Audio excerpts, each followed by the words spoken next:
I'm George Jetson. Jane, his wife. Ding ding ding ding ding ding ding ding ding ding ding ding ding ding ding ding ding ding ding. Do do do do do do do do do do do do do do do do do do do. Hello. Welcome to Twice Baked with Lolo. I'm Lolo. I realize now that of course this didn't start at 2:30. It started at 11:30 a.m. because it's time zone difference and I'm an idiot. I was going a little fast, I think, when I scheduled this, and I wasn't paying attention. So I apologize for not paying attention. But what I'm going to be doing is playing a hearing that happened just a little bit ago. And it's called Exploring Bipartisan Legislative Frameworks for Digital Assets. So it's crypto. Crypto, crypto. Oh, wah, wah, wah, wah, wah, wah, wah, wah. Let's see. This, yeah. Okay. So, das ist it. There it is. And there it is. Maybe I should, I have to the label.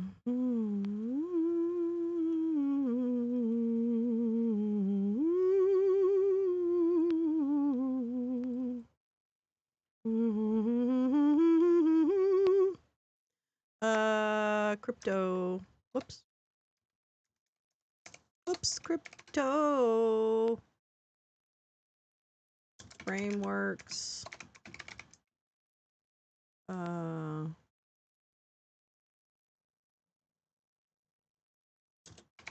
Legislation hearing. That's so a lot. What is it? Banking. Oops. The word committee is too long. Can we just agree with that? Hi, Neil. You know, Neil, you're on time every time. Oops. Oh, bitchy poop. What did I do? Where is it? Where is it? Where is it? Okay. Oh, I don't like that print. Ugh, that print is awful. Get it out of there. Hi, Teresa. So I realized I said it when no one was here, but I'll say it again. It is clear to me that I cannot do math because, of course, this was something that happened in, oh, I hate that. God damn it. I'm going to tell you, I actually don't like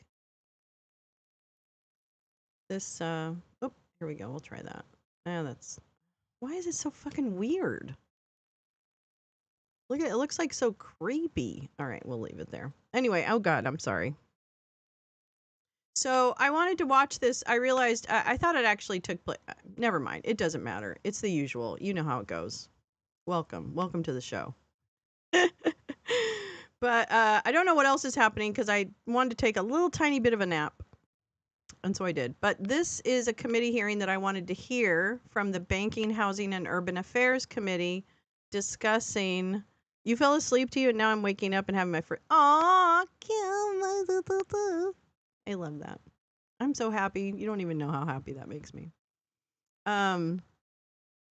So this hearing is about an hour and change, but we'll see how it goes. Send to you a DM. A judge wants answers on some of Trump's January 6 pardons, drugs, etc. Oh, are we going to actually follow the rule of law? I mean, I understand, hey, I'm all about, police came from slavery. That's what police came from. And frankly, I don't think we need police. I think we need more social network, social welfare, rather, social safety net. That's the word I was looking for, term I was looking for, to help people through this. I also want you to know that I clipped the education law guy from today and made a little movie about it, and I pulled some references into that movie. So I don't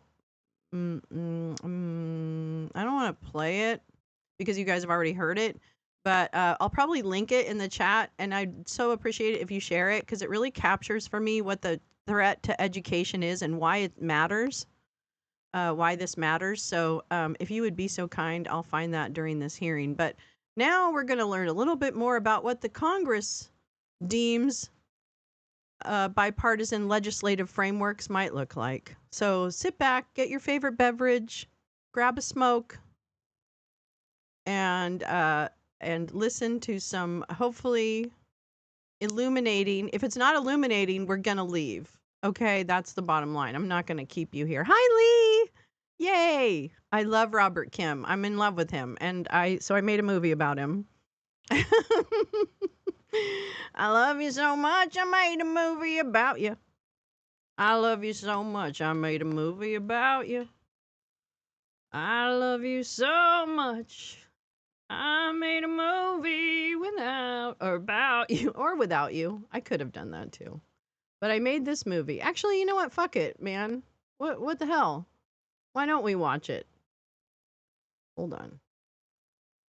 Don't say anything, cause I'm gonna take you over here. Whoa. Why am I hearing myself? Oh my god. I was just listening to... Wait, did I end? What happened to my stream? I'm so confused. Is that me? What am I doing? What are you? I don't understand. Oh, why are you doing that? Stop it.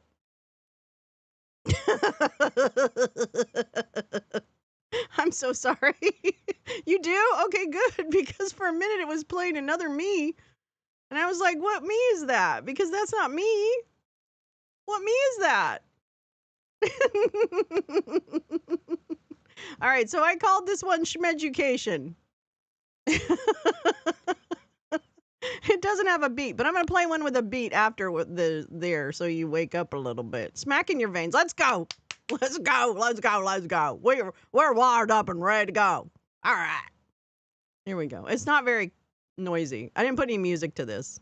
So you make a hole in the space-time continuum. I did. And I didn't even realize I had done it, Oren. Okay, here we go. It's not. It's silent. I'm going to shut up, though.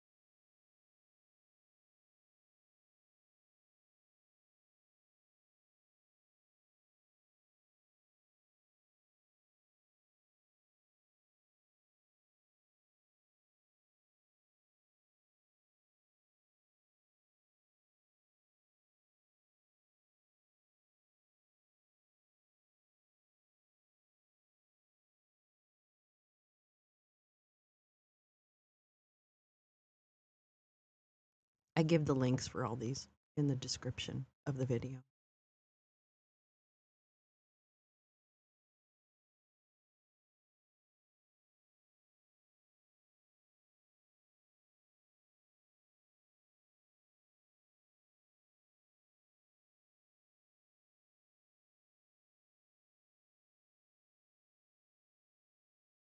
The studies we have, what exactly are we doing in this experiment?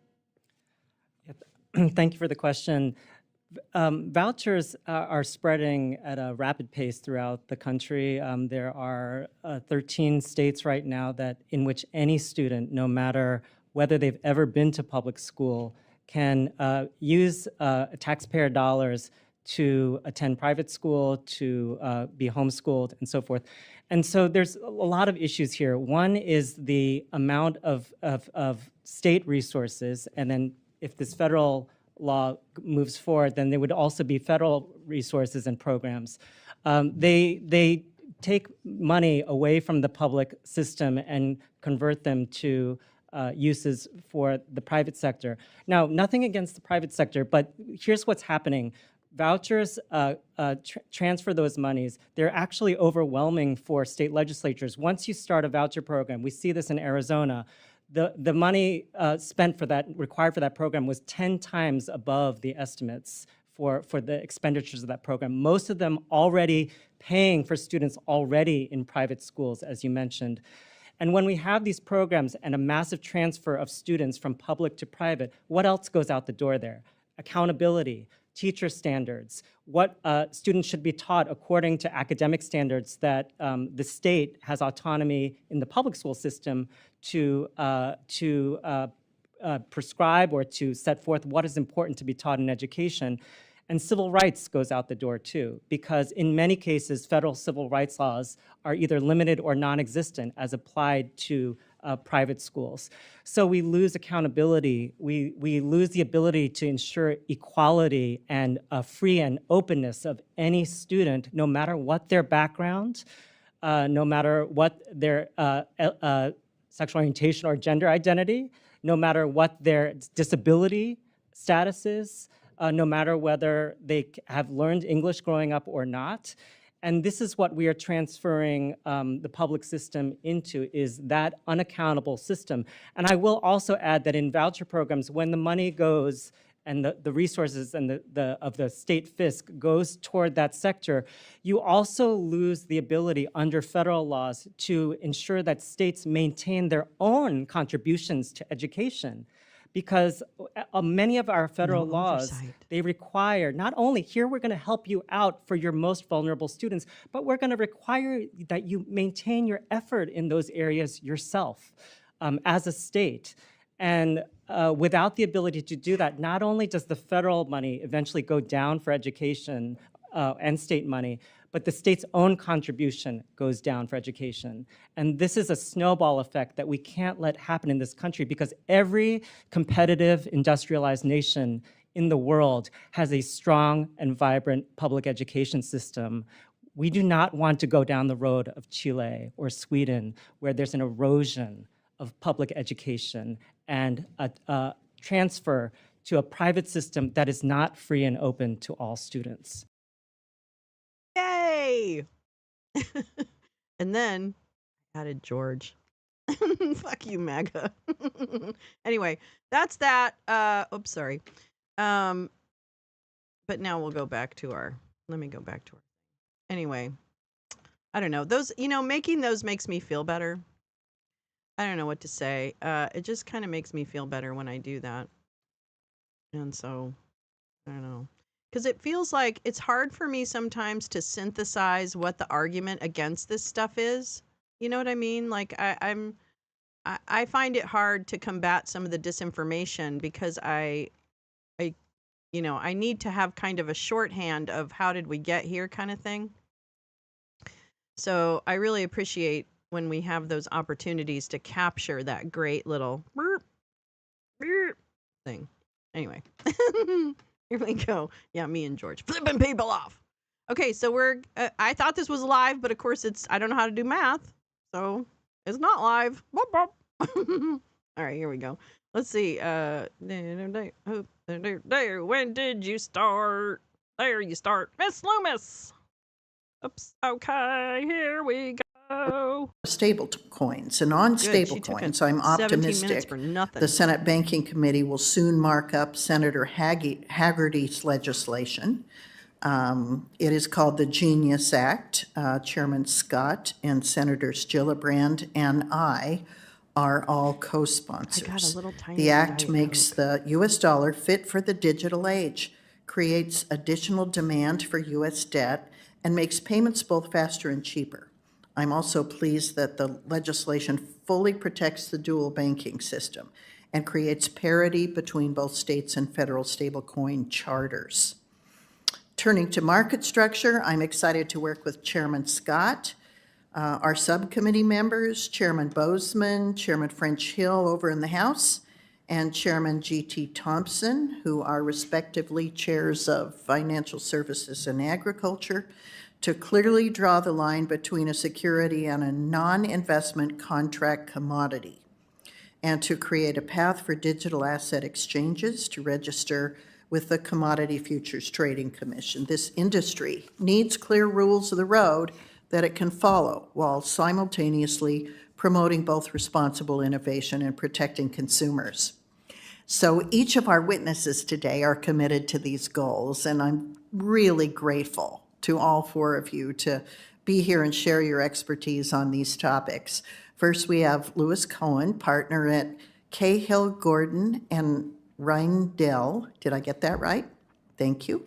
Mr. Cohen is a learned lawyer and an expert with respect to differentiating between a security and a commodity.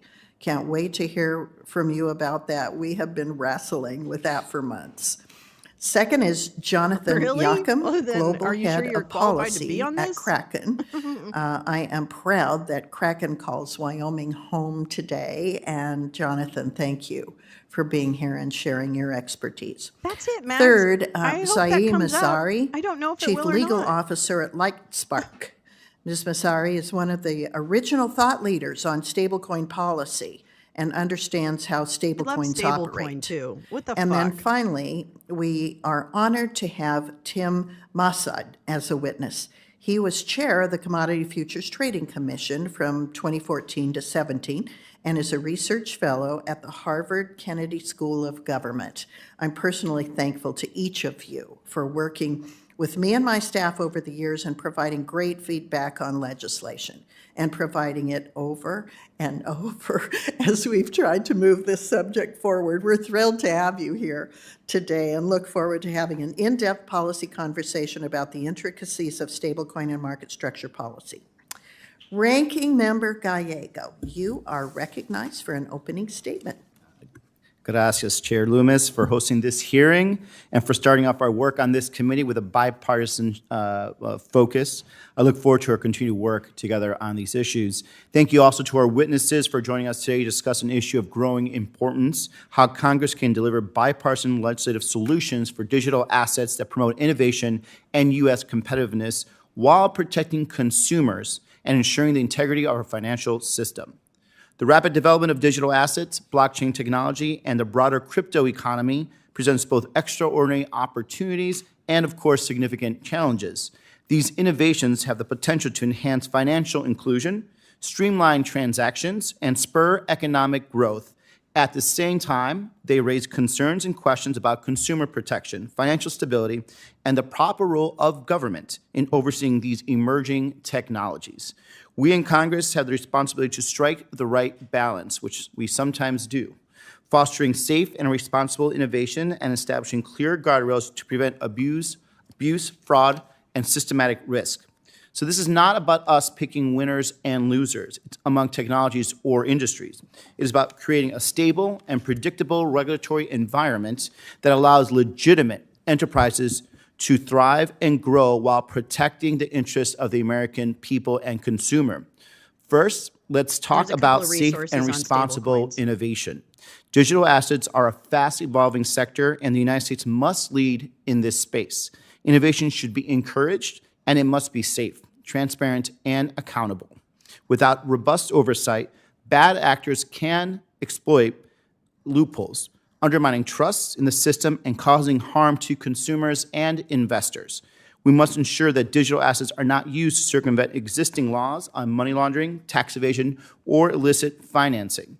At the same time, we must ensure that we are encouraging innovation that is productive and useful to everyday Americans. We might have the to have growth a of things crypto like day. meme coins on everything from Trump to Doge to Peanut the Squirrel are about flashy headlines and trending on social media. Dickhead. And they are not about helping traditionally and underbanked communities gaining access to the financial system. Dickheads? I hope to hear from our help, witnesses on like, how we can answer questions incentivize about good behavior crypto. and mitigate risk while still allowing digital assets and the economy to develop.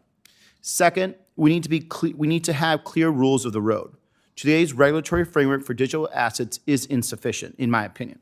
Bipartisan legislation should provide clarity and consistency well into the future, enabling innovators to operate with confidence and ensuring regulators have the tools they need to address risks effectively. Third, we must ensure that the rise of digital assets does not come at the expense of safety and the soundness of our traditional banking system. Stablecoins and other digital assets with links to the broader financial sector could pose risk if not properly managed. We must ensure that the use of digital assets does not lead to risks to depositors of the or the government backstops for the banking system. Finally, consumer protection must remain at the heart of our efforts. I became interested in crypto because I heard from many of my constituents, especially young Black and Latino men, that are excited about what this new technology can offer to them in terms of access and investment opportunities that largely they have been shut out of. What they don't want, though, is to be the victims of fraud or dangerous financial loss. Consumers need transparency, safeguards, and recourse if things go wrong. Digital assets can and should be a place for bipartisan collaboration. Both parties share an interest in fostering innovation, protecting consumers, and maintaining the strength of our financial system. By working together, we can craft legislation that meets these goals and cements America's leadership in the new digital economy. Okay. Thank you, and thank you, Chair. I look forward to working together and look It's the forward Barbary to hearing Coast. from our witnesses. Bam, bam. Thank Bam, you, bam, Mr. here we Gallego. go. We will hear now Take from my our coin. witnesses, Buy my starting with coin. Louis It's probably backed by Cohen. crypto. There are not backed. We're looking forward to hearing what you have coins, to say and which sharing seem your to be like expertise regular in why there are gaps coins. in existing securities laws with respect to digital assets. Love to hear your views do on you the Howey think? test and how Congress should appropriately draw the line between securities, commodities, and anything I wanna else read you about care the to share with trading us, of it, Mr. Lewis. okay? That's what I Mr. wanna Cohen, read the about. floor is yours. Thank you, Chair Lomas, Ranking Member Gallego. Okay, there's one job you have. Yeah. Yeah. You got it? Yeah. Yeah, you got Sorry. it. Thank you, Chair Lomas, Ranking Member Gallego, and distinguished members of the subcommittee. My name is Louis Cohen, and I'm a partner at the Wall Street law firm of Cahill, Gordon, and Reindel, and the co-head of the firm's Cahill Next Emerging Technologies practice. As a practitioner, I have over 20 years of experience working in both traditional finance and the blockchain sector. This experience has allowed me to witness firsthand both the tremendous promise as well as the regulatory challenges of this technology. Today, I offer testimony in support of a legislative framework for activity involving the use of digital assets. Over the past several years, innovation in the digital asset sector has raced ahead of the legal and policy frameworks designed decades ago for traditional finance, resulting in divergent regulatory approaches, inconsistent agency pronouncements, and a fragmented legal landscape, throttling American competitiveness. Perhaps most critically, this uncertain regulatory environment has left consumers and users of digital assets at risk. A clear, practical, and flexible federal statutory regime is urgently needed to address activity involving digital assets in both the primary and the secondary markets. The U.S. securities laws formed in the wake of the Great Depression rely on the bedrock concept that every security has an identifiable issuer, such as a corporation, that can be held accountable for ongoing disclosures to investors. Yet for virtually all of the digital assets that are widely traded in the U.S. today, almost none create a legal relationship with an identifiable business entity that may be considered the asset's issuer. Unlike securities, which cease to exist if the securities issuer has been dissolved, digital assets, once created, continue to exist and circulate in perpetuity on global decentralized networks. However, without an issuer that can be required to register and disclose information, current law struggles to address secondary trading of these assets. This creates unnecessary confusion as to the lines between securities transactions, which are the appropriate subject of SEC oversight, and more conventional commodity-like activity. Nevertheless, our securities laws were thoughtfully designed to address what the Supreme Court has referred to as novel, uncommon, or irregular devices. And the Howey test you mentioned, Chair, recognized that fundraising schemes in which a person invests money to purchase an item expecting profits from the efforts of the promoter are securities transactions, even where the item sold is not itself a security. Over the years, these investment contract transactions have involved all sorts of items, purchased not for use, but rather for the resale at a hoped-for gain. These ancillary assets have included beavers, chinchillas, earthworms, and even postage equipment. I discussed these cases in my 2022 paper entitled The Ineluctable Modality of Securities Law.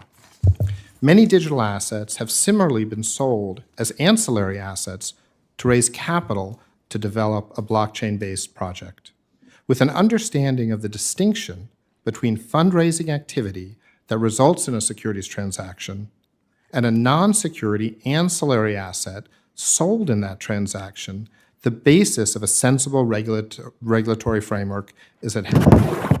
Where the Howey test Securities are applies, speculative. fundraising transactions involving digital That's it. assets would continue to need to be registered with the SEC Securities are or speculative. exempt from registration. If For nothing example, has its as a private principle placement. maintained, it is not However, stable. a change in law is needed to That's it. require sellers of ancillary assets, that is, the issuers of these securities transactions, to provide ongoing disclosures. That's the way it works. These disclosures would be subject It to used SEC to be money oversight markets were and securities held to a law principal anti-fraud amount. I rules understand those might once not the be there. I don't related understand. ancillary assets initially sold become widely The traded. minute they got rid of like Glass These required Steagall and all that disclosures shit, would it was cease fucked up. when the entrepreneurial efforts of the fundraising team are no longer essential to maintaining the value of the digital asset. Pretty much, yeah. I don't know This what the I don't know what framework, the set stats out are in the on Lummis who loses Gillibrand the most Responsible in Financial crypto. Innovation Act, would recognize the critical gonna get any role that the better SEC plays in unless capital we really formation have an and SEC, fundraising. and they're not It going would to. also provide for new, ongoing securities law-based disclosures from fundraising parties that would eliminate the potential for asymmetries while implementing a clear dividing line to end the is it or isn't it debate about when securities themselves, when digital assets themselves are securities. Thank you again for the Bitch. opportunity to share these perspectives, and I look you forward kidding to your me? questions. What are they if they're not? Thank you, Mr. Cohen. They fluctuate in value. Next, They have a secondary market. Jonathan Yakum, fuck? who is Deputy General Counsel and Global Head of Policy for Kraken Digital Asset Exchange. Oh yeah, these guys. We look forward to hearing from you on how the lack Big of legal bros. clarity is impacting businesses, digital asset trading practices, and how digital asset exchanges should be regulated. Mr. Yakum, the floor is yours. Chairwoman Lummis, Ranking Member Gallego, and distinguished members of the subcommittee, thank you for the opportunity to testify today. My name is Jonathan Yaim, and I serve as Global Head of Policy and Government Relations at Kraken. Prior to my past 3 years in this role, I spent over a decade in traditional markets based in the US and Europe.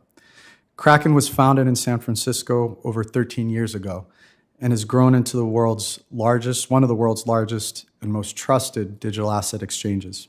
Today, we serve over 15 million customers around the globe. We custody over 40 billion in assets on our platform. We executed over 600 billion in transactions last year. Their revenue And doubled. we have a team of last over year. 2,000 professionals More than doubled. across 60 countries. Kraken plays a diverse role across three main areas of the markets. First, we operate as a centralized more than exchange for 100% spot growth. crypto markets, along with other intermediary services. What? Second, we support traditional market investment into digital assets. This includes Of the course you world's do. leading benchmark provider, CF Benchmarks, and our novel state-chartered bank, Kraken Financial, which offers institutional custody under an innovative and robust Wyoming legal framework. Third, our on-chain business includes our wallet and our layer 2 blockchain called Inc., which serves as our platform for decentralized Hey, Cash. innovators.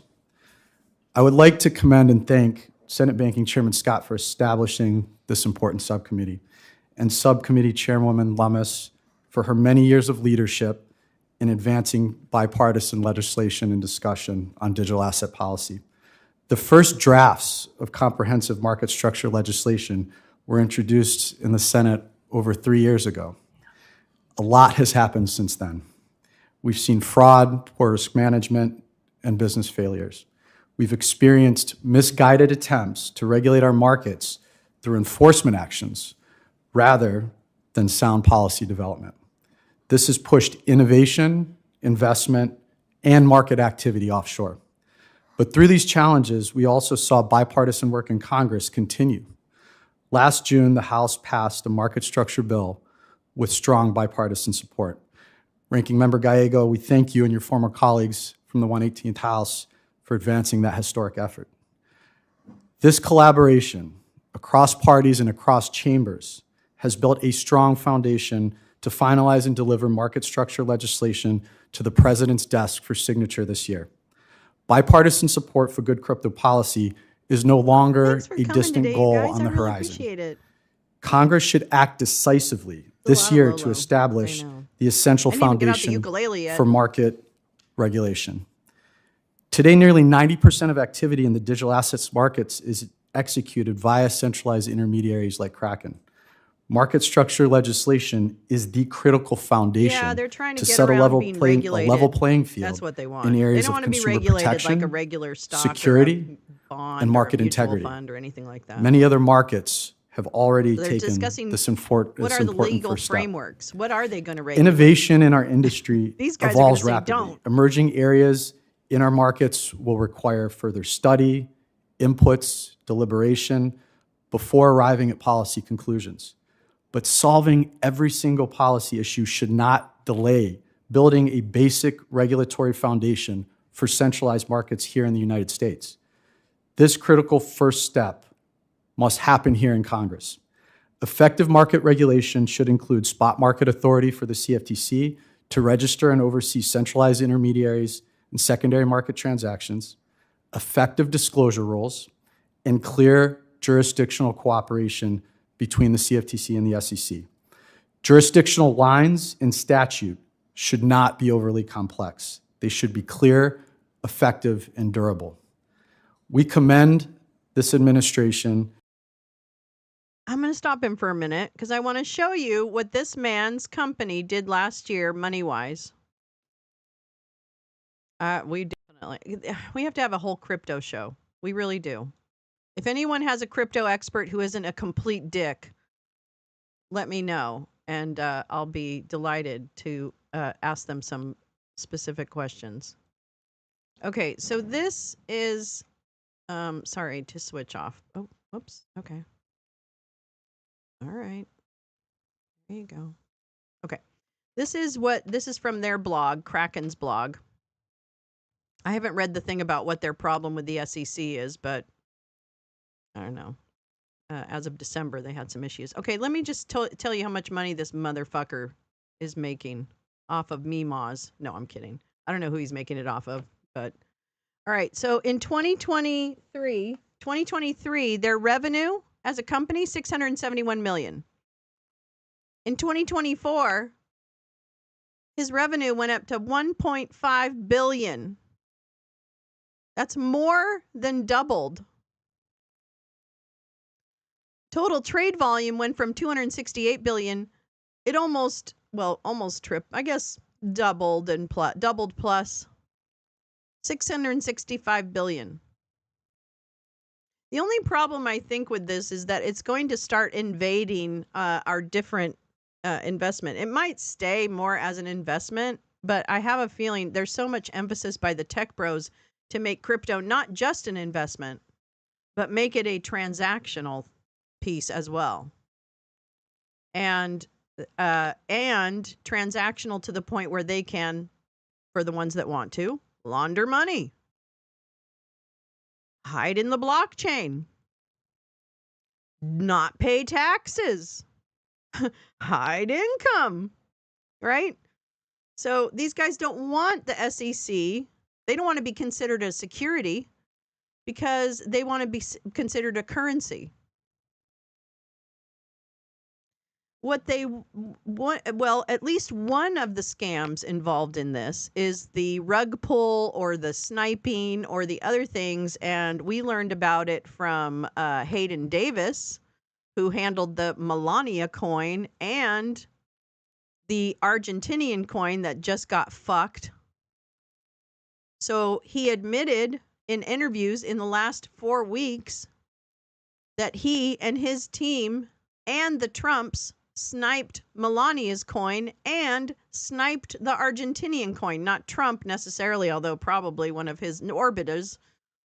Okay? And what they do is it's like you get your group of friends and you say, we're going to launch a Melania coin. Okay, everybody?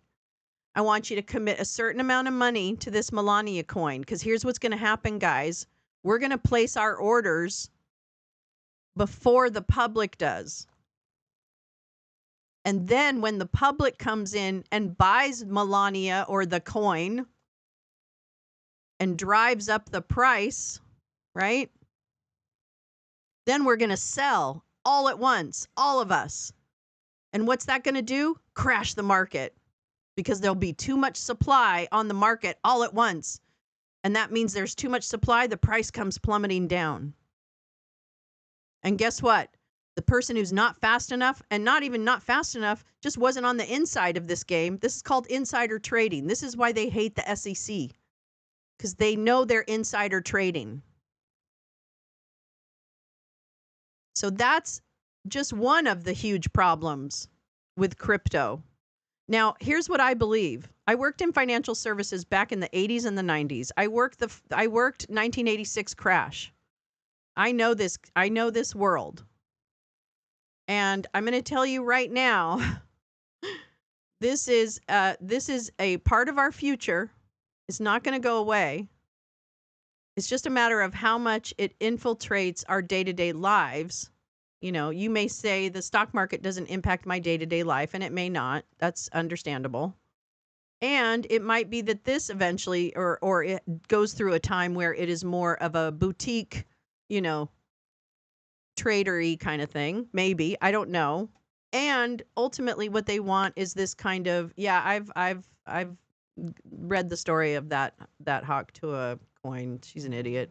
See, so it is really, because it's such a Barbary Coast, because it's such a wild, wild west right now when it comes to crypto, you can get away with scamming people, because there's not there's not enough significant oversight and guardrails within the trading community. Like, for example, when you have an initial public offering of stock and all the employees get stock options, there are rules that come along with each one of those stock options as to when you can exercise your option to buy those shares and sell them. So every trade is monitored to avoid insider trading. That's why the securities market is more regulated than the crypto market in that regard. So what is happening is there is insider trading that is going to really eliminate the possibility for any standard investor, trader, day trader, dude, bro, chick, whatever. They won't, they will never win. They'll become the mark that drives up the price, because they'll be buying, and then the value of what they hold will disintegrate.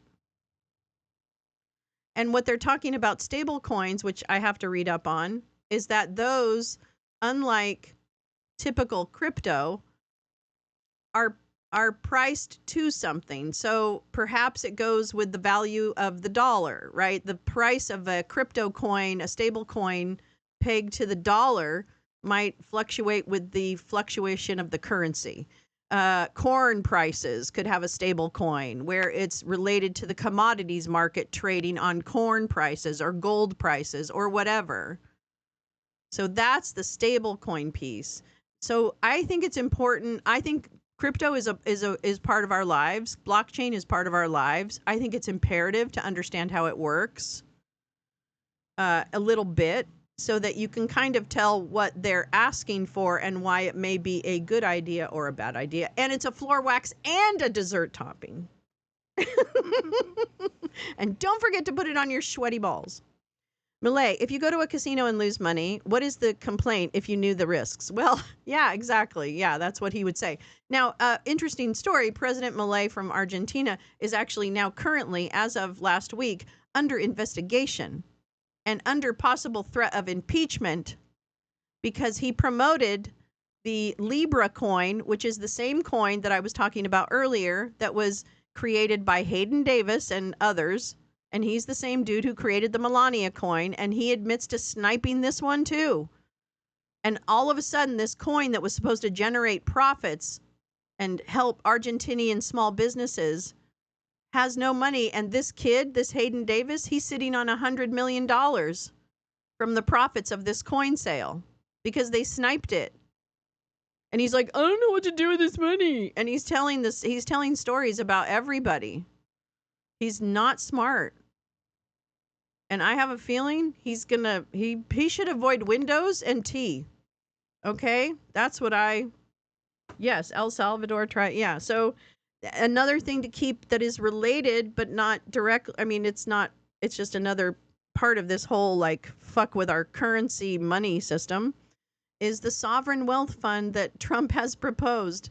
We did a whole thing on sovereign wealth funds and why this is another money laundering, self-enrichment scam that this administration is going to pull on us. Hot dog face. Wiener face. So yeah, that's where this is where I'm at right now. This is where I'm at. And unfortunately, it's not going to stop. It's not going to stop. So get on board and grab a shovel. Get on board and grab a shovel. Anyway, thank you. Thank you for coming to my TED Talk. All right, let's keep going here. For embracing innovation and establishing the President's Working Group on Digital Assets. And we also commend the new leadership at the SEC and CFTC for quickly moving forward to engage in real policymaking. We look forward to supporting this important work I don't know what a pig on our butchering new journey scam ahead. is. The crypto industry is diverse and includes developers, decentralized protocols, centralized intermediaries, institutional and retail customers, and many others, each playing a very important role in expanding this new I do era have a of story. innovation. No, I have a story. I'm sorry, Mr. Jackham. I'm going to admit, I'm making an admission right now. In 2010, because I looked it up, in 2010, I put $20 in Bitcoin. In 2010, I swear to fucking God, I can prove it too, but I'm not going to right now. I put $20 in Bitcoin way back in 2010. And what do you think it's worth now? It's actually split between, I guess it splits off between different weird coins. I don't really get it. It's worth today $750. I'm not going to sell it. I had no idea it was anything to do with climate. I didn't understand crypto at all. I thought, oh, crypto, what a weird thing. Oh, Coinbase lets you put $20 and da-da-da-da-da. So I'm not going to do any trading. That $20 has sat there for 15 years. It can sit there for another 15 as far as I'm concerned. It was basically a dinner or lunch. So I'm not gonna, but man, if I knew then what I knew now, I wouldn't have done it. But I don't even want to sell it because then it's going to generate a transaction. So I hope it's okay to just leave it there. I don't even know what the right thing is. If anybody knows if leaving it there makes a big difference, I'll do that. Why do all hot dogs look alike? They're all inbred. That's terrible. I just got that. I'm like inbred, like inbred. Oh, okay. That's terrible, Jim. God damn it. Not everyone works, Jim. Max Flower, those are staggering stats. Glad to stay away from that. Yeah, I think it's probably all right to. Yes, each Bitcoin transaction generates carbon emissions roughly equivalent to driving a gasoline-powered car between 1,600 and 2,600 kilometers. A single crypto transaction consuming more energy than that required to power 6 houses for a day in the U.S. Yeah, that's the other part of crypto I want people to hear about because I heard about it and it's shocking to me. I know. It's all right, Jim. I understand. You know, just like any good comedian, not all of them are going to hit home runs, and that's okay too. You know, I know you. You know me. We've been doing this for a few years now, Jim Nalgren, right? Jim's always coming in with the jokes. Okay, wait. So that's the thing. There was a great thing. I think I shared it a few weeks ago. I don't even remember. I feel like everything's just a blur now. But there was something I shared that showed like each thing about each part of AI or crypto and how that generates what equivalent of is in power. I'll try and find that again because that was pretty interesting. Did you share that, Max? You might have shared that. Anyway, all right, here we go. Let's listen to this dipshit. Our industry will continue to work hard to forge consensus and support bipartisan passage of a market structure bill this year. Thank you again for the opportunity to testify. I look forward to your questions and our discussion. Thank you, Mr. Yahim. And now, Zaim Asari, Chief Legal Officer of LightSpark, is going to share her thoughts with us. I'm so delighted you're here. You're knowledgeable about both stablecoins and market structure, which we're starting with in this committee. And all of us get questions about the use case for these assets, people who don't work with them on a regular basis. LightSpark is a real-time open payment system. And I know you have expertise in what makes stablecoins valuable to the economy, the manner in which stablecoins operate, and all of the legislative approaches to stablecoin legislation and regulation. So we're very much looking forward to your testimony, and thank you very much for being here. The floor is yours. Thank you, Chair Lemes, for that very kind introduction. Thank you, Ranking Member Gallego and members of the subcommittee. I'm really happy to be here speaking on this topic today. I'm co-founder and chief legal officer of LightSpark, a company that is building modern payments on the Bitcoin Lightning Network.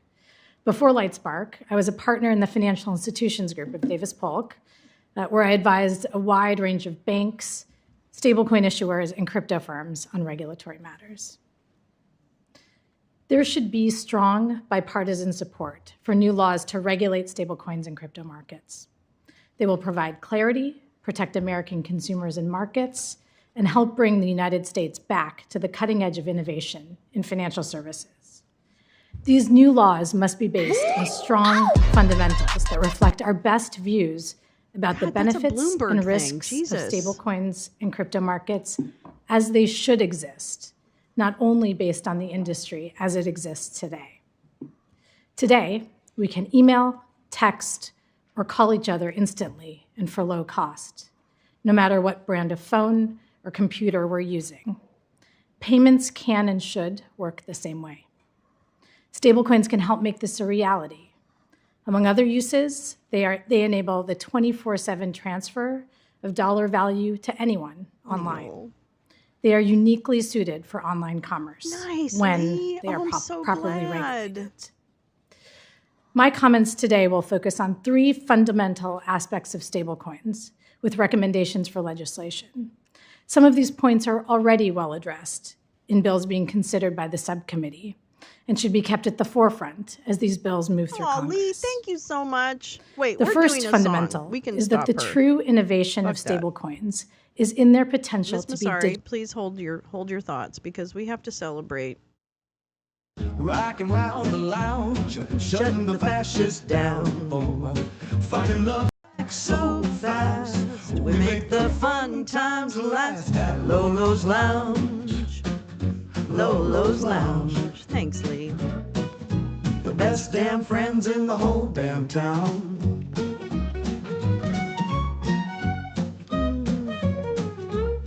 I hope it's sunny wherever you are, or the spring is happening. Payday this week, woo! Hell yeah! Rocking around the lounge, shutting the fascists down, finding the facts so fast we make the fun times last at Lolo's Lounge. Lolo's Lounge, the best damn friends in the whole damn town. Makes me so happy. Thanks, Lee. You're so kind. Not necessary, but so appreciated. Goes right back into all the subscriptions we have to make this incredible show happen. So I really do appreciate it. But again, thank you. Your presence is a gift, and I'm grateful for all of you for being here. Thanks. Digital cash. All right, Masari, tell us what you know. Always on non-credit money. Unlike bank deposits, the money value of a stablecoin is supported by full reserves, not FDIC insurance or the creditworthiness of the issuer. This means that someone using a stablecoin to pay or accepting a stablecoin for payment should not care which stablecoins are being used. This is not true today, with users and markets correctly distinguishing between USDC, USDP, USDT, and so on. Stablecoins as digital cash can be achieved through the following mechanisms. Stablecoins must be backed one-to-one with reserves of high-quality liquid assets, with carefully calibrated capital buffers and liquidity requirements. Issuers must be available to redeem the stablecoin at face value, for example, $1. And in resolution or bankruptcy of the issuer, reserve assets should be segregated and beneficially owned by stablecoin holders. These assets should be quickly liquidated and paid out to these holders in an orderly manner. The second fundamental is that stablecoin issuers should compete based on innovative payment use cases, not on reserve design. Of course, this requires getting reserve design right. Reserve requirements that are too permissive reduce incentives for stablecoin issuers to innovate or compete based on the usefulness of their stablecoin. At the same time, overly conservative reserve requirements make stablecoin issuance attractive only to the largest market participants or for those that can subsidize stablecoin issuance with other business. In addition to striking the right balance on reserves, stablecoin legislation should promote a diverse and competitive stablecoin issuer landscape. It should allow for issuers of different types, banks, bank affiliates, as well as non-banks, with different kinds of business models. It should establish minimum operational and compliance requirements for all issuer types. It should address potential conflicts of interest or other concerns about affiliates through limits on affiliate transactions, and should impose common enhanced standards for all issuers for access to Federal Reserve payment systems and master accounts. This approach will create a more competitive, multi-issuer world and incentivize issuers to compete on payment solutions and utility rather than on reserve size and returns. Third, we should use stablecoin legislation as a way to level up our approach to financial crimes and compliance and privacy. The industry has built new compliance tools, including chain analytics and technology to freeze or block stablecoin transactions to meet BSA requirements that have long applied to stablecoin issuers and those providing money transmission services using stablecoins. Similarly, the industry is developing new tools to address privacy considerations raised by on-chain transactions, which can reveal sensitive information about consumer and business payments and can put user privacy at risk. These tools are a critical way to advance new and better technologies for better, more efficient, more informative, and less costly financial crimes and privacy compliance. While these technologies are designed to benefit stablecoin use, they can also be leveraged more broadly in crypto and even in traditional financial services. Stablecoin legislation should set strong and clear standards for illicit finance and sanctions requirements. It should also provide for time, flexibility, and incentives to develop new and better ways to address these requirements. Thank you again to the subcommittee, Chair Lummis, Ranking Member Gallego, and the hardworking staff who are dedicated to getting stablecoin and crypto markets regulation right. I'll be happy to answer questions. Thank you, Ms. Massari. And our last witness is Tim Mossad, a research fellow at Harvard Kennedy School, and very helpfully to this discussion, former chair of the Commodity Futures Trading Commission under President Obama. We're very much looking forward to your view on potential approaches to stablecoin and market structure legislation, and your emphasis on consumer protection, and we'd love to hear your thoughts about the Genius Act, Lummis-Gillibrand, and FIT 21. Mr. Mossad, the floor is yours. Thank you very much. Subcommittee Chairman Lummis, Subcommittee Ranking Member Gallego, members of the subcommittee and staff, I'm honored to be here today. The views I express are my own and do not represent the views of Harvard Kennedy School. You know, it was in 2014 that the CFTC, under my leadership, declared Bitcoin a commodity. And ever since then, for over 10 years now, I've been writing about the need to strengthen regulation in this area and bring clarity. Everyone wants clarity. We can all agree on that. but you can have clarity with bad rules.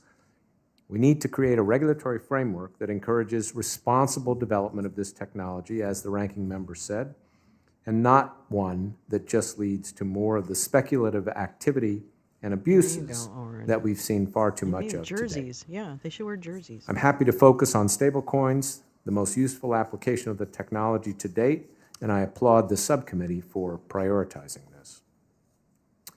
The Genius Act has many features I support, such as full reserves for tokens, conservatively invested, and limitations on the activities of an issuer. But there are many areas where it is deficient. It is substantially weaker in many respects than the McHenry-Waters proposal that was negotiated between House Republican and Democratic members last fall, and it's substantially weaker than That wasn't my what idea. Europe Somebody and else other had that, jurisdictions have put But I into thought it was place. a good one. First, the basic prudential requirements need to be strengthened. This includes how the reserves are held and invested, and whether regulators have sufficient authority to establish rules regarding reserves, capital, liquidity, and other risk management standards. In addition, the proposal limits states' authority for licensing and supervision to situations where there is a substantially similar state framework and an issuer below $10 billion in market cap.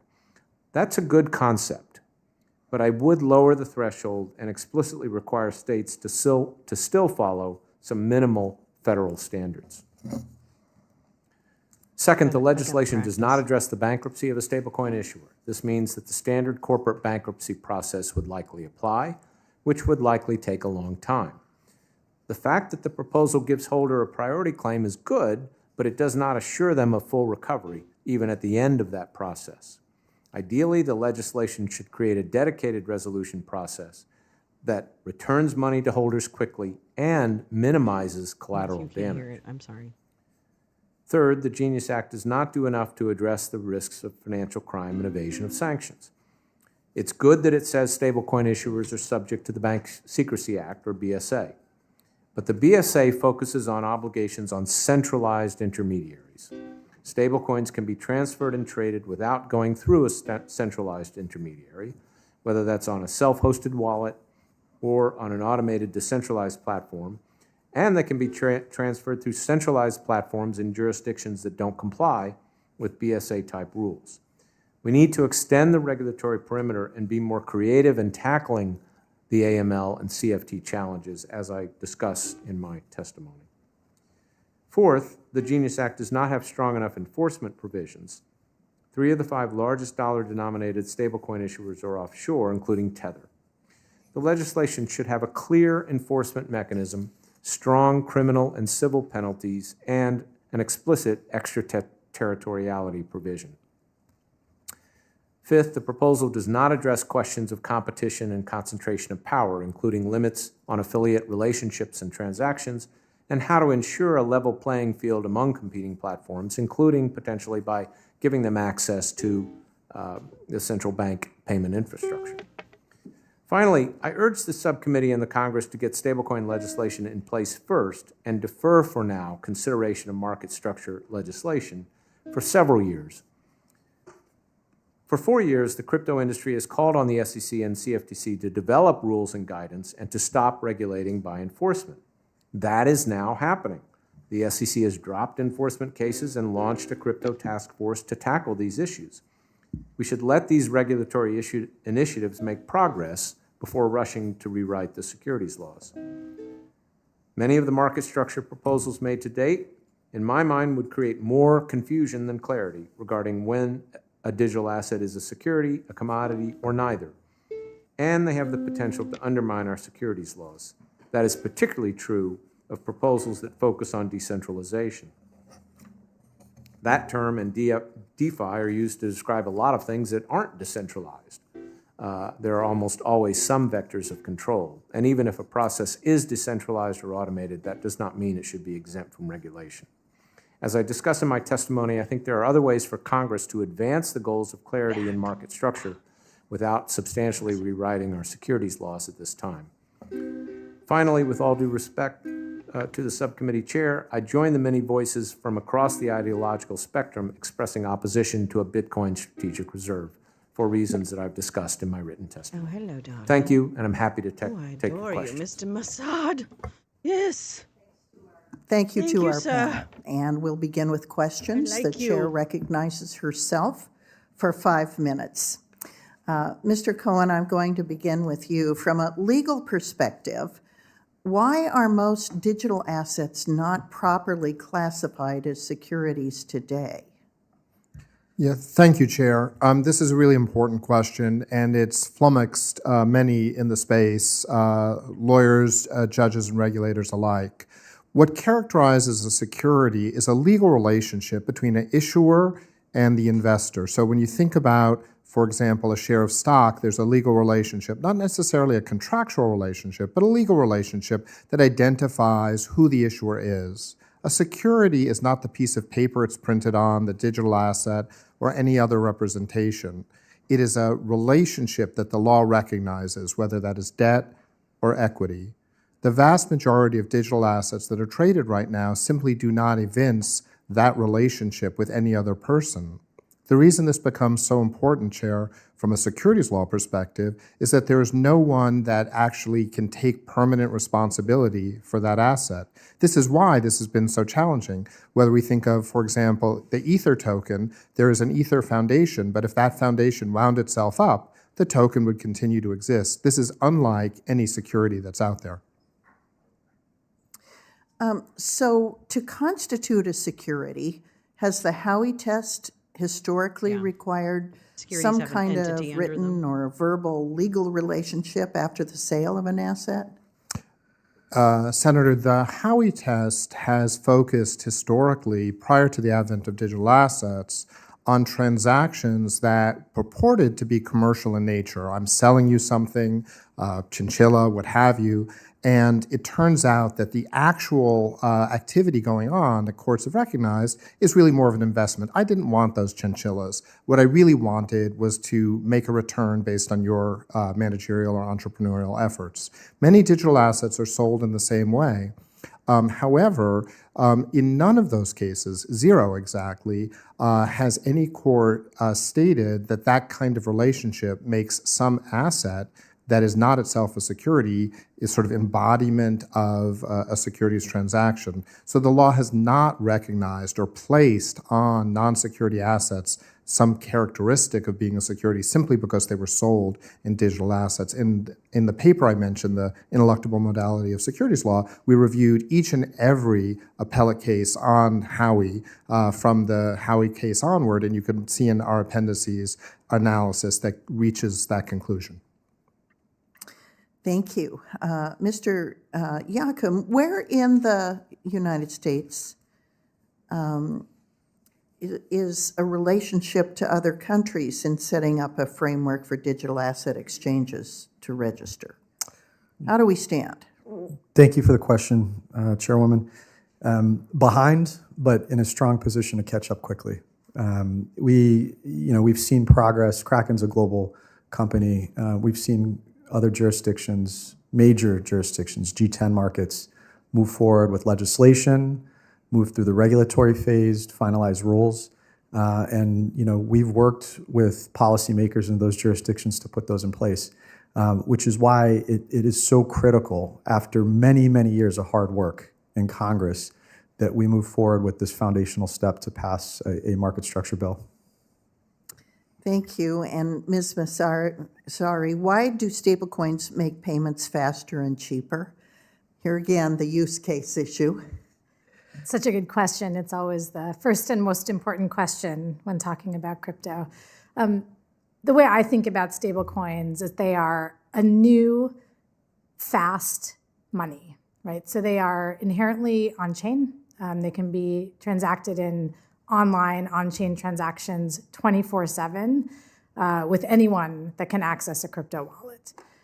They also can be transacted only on-chain. No complicated clearing mechanism needs to happen to make sure that transactions are settled behind the scenes, as is the case for bank deposits and other forms of electronic money that we have today. So this is really a new form factor for money that can work as digital cash, and it can be transacted instantly 24/7 around the world. That's something that doesn't exist today. And how does the Genius Act put in place common sense prudential standards for stablecoins? I think the Genius Act goes a long way to providing the kind of foundational elements that will make stablecoins good money. Prudential standards for reserves are probably the most important point. Another is requirements for redemption of stablecoins by the issuers. That's what makes stablecoins good money. Capital and liquidity requirements against reserve assets are a impact the third secondary aspect that are market, really important. And then I think the Genius Act goes a long way in trying to define different types of stablecoin issuers, how they must be regulated, how they must be chartered, and how they must be registered. And I think those are really fundamental aspects of the bill. Thank you, panel. I recognize Mr. Gallego for 5 minutes. Thank you, Madam Chair. One of the main reasons I think Congress needs to act on digital asset legislation is to ensure the U.S. remains competitive in this given space, especially the rapid pace of digital asset regulation internationally. But it's equally important we avoid regulatory arbitrage. So, Mr. Yahim, and sorry if I said that incorrectly, I'm teeing up our Kraken dance operates song. globally in jurisdictions with established digital asset regulations. What elements from these international frameworks should Congress consider incorporating into legislation to ensure U.S. competitiveness and innovation? Thank you for the question, Ranking Member. I think there's two fundamental components here. One is regulation of centralized intermediaries, including exchanges. This is the most fundamental basic step. I've been involved in market regulation most of my career. There are very common components to how you regulate centralized markets. There are unique risks and opportunities that digital asset markets prevent. But when you talk about You still have beer foam on your registration, upper lip. disclosures, Jesus. rules around market integrity, rules around operational resilience, those are all fundamental components of market regulation. We've seen these jurisdictions put I want that to say basic something first about step in Canada, place. so don't let me forget that. The other component has been simplicity. So rather than attempt to bluntly apply traditional rule books to the digital asset markets, jurisdictions have simply called this market and this new asset class crypto asset in many markets. And I think that's fundamental to this discussion today.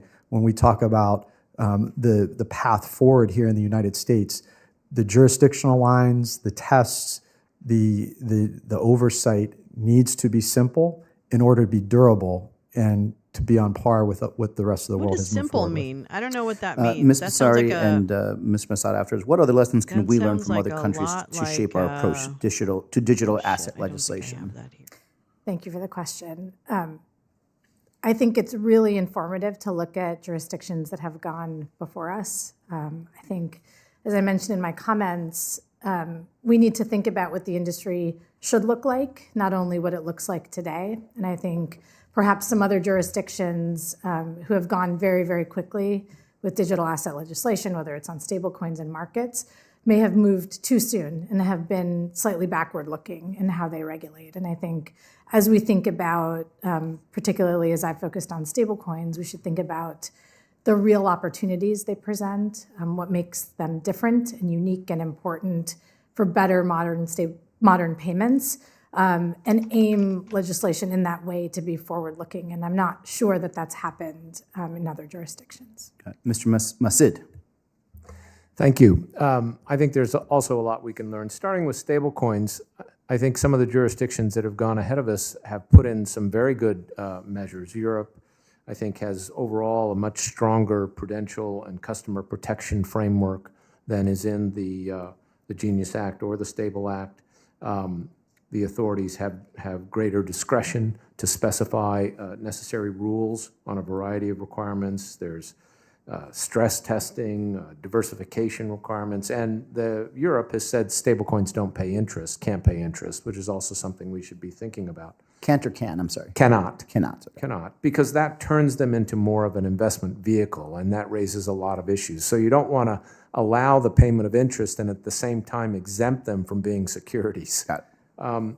In the market structure area, one thing I would point out that's often not noted is under the MiCA framework, yes, they created this framework for crypto assets, but they made it very clear that crypto asset that does not include a financial instrument. And their financial instrument definition is very similar to our securities definition. So they're facing, these difficult jurisdictional questions as we are too. They're just inherently hard. So I think, I'm maybe crushing we hard can on learn this guy. from where Let they me are tell on you that. right now.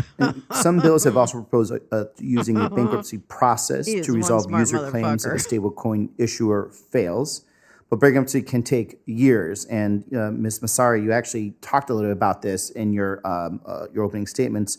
What other mechanisms should we consider so that if a stablecoin issuer fails, Smart as users can still fuck. get their money back quickly while other and creditors clever. go through the I like- bankruptcy process? like So essentially, clever. for that person that is holding a lot of I this, think they don't clever have is so sexy. the bandwidth nor the reserves to basically wait until the bankruptcy Yeah. process finishes. This is a really, Yikes. really important question. Thank you for Yeah, asking I'm it. really And I interested in think, crypto. Mr. Massett I'm just also kidding. touched on it in his remarks. This point is not only important out of a matter of fairness for stablecoin holders when or if something goes wrong with their stablecoin issuer, but instead it's fundamental sort of ex ante to make the money good money, right? Because And can build confidence in general, too. build confidence that, if something bad happens, they will be able to get their money out, just like we do for bank resolutions by the FDIC. The priority, right, is to make sure that depositors can have access to their deposits as quickly as possible. The concept is the same and really important. I think priority over reserve assets for stablecoin issuers is part of it, and it's an important part of it. But exactly as you've said, the result of that could still be an extended process in bankruptcy. I think a stablecoin bill should provide for clear rules under which stablecoin holders own assets from the reserve at the time of a bankruptcy or resolution of the issuer, so that it's not part of the bankruptcy estate and then can be paid out very quickly. I think a mechanism like that will serve better both to promote confidence in the value of the money up front, as well as be fair to issuers on the way out. Thank you, Madam. Thank you, Madam Chair. Thank you. The chair recognizes Mr. Haggerty for 5 minutes. Well, thank you, Senator Lummis. I appreciate your leadership on this subcommittee and for holding this hearing today. And welcome to all of our witnesses here. I'm just going to provide a sort of broad set of statements here so everybody can relax for a moment. And let me touch on I'm not gonna do my anything view you in say. terms of the need for providing a legislative framework for digital assets. To me, it's overwhelmingly clear. The lack of clear rules has stifled innovation and sent businesses offshore to date. It's also weakened consumer protections by forcing activities into foreign jurisdictions that don't have the kind of standards that Americans would expect. Solution, and this is sure to be a bipartisan solution, is to provide what innovators, consumer protection advocates, and our financial markets crave, and that's legislative clarity. My colleagues and I have already taken concrete steps toward developing constructive policies that advance this mission. I'm proud to have sponsored the Genius Act alongside Senator Lummis, Chairman Scott, Senator Gillibrand, and Senator Alsobrooks. All of this to establish a common sense framework for stablecoin issuance in the United States. The United States can and should be a leader in payment stablecoins. I'm going to use that one. They improve, I'm in love. they improve transaction efficiency, expand financial inclusion, and strengthen the dollar's status as a world reserve currency. I'm so stupid. All while driving demand for U.S. Treasuries.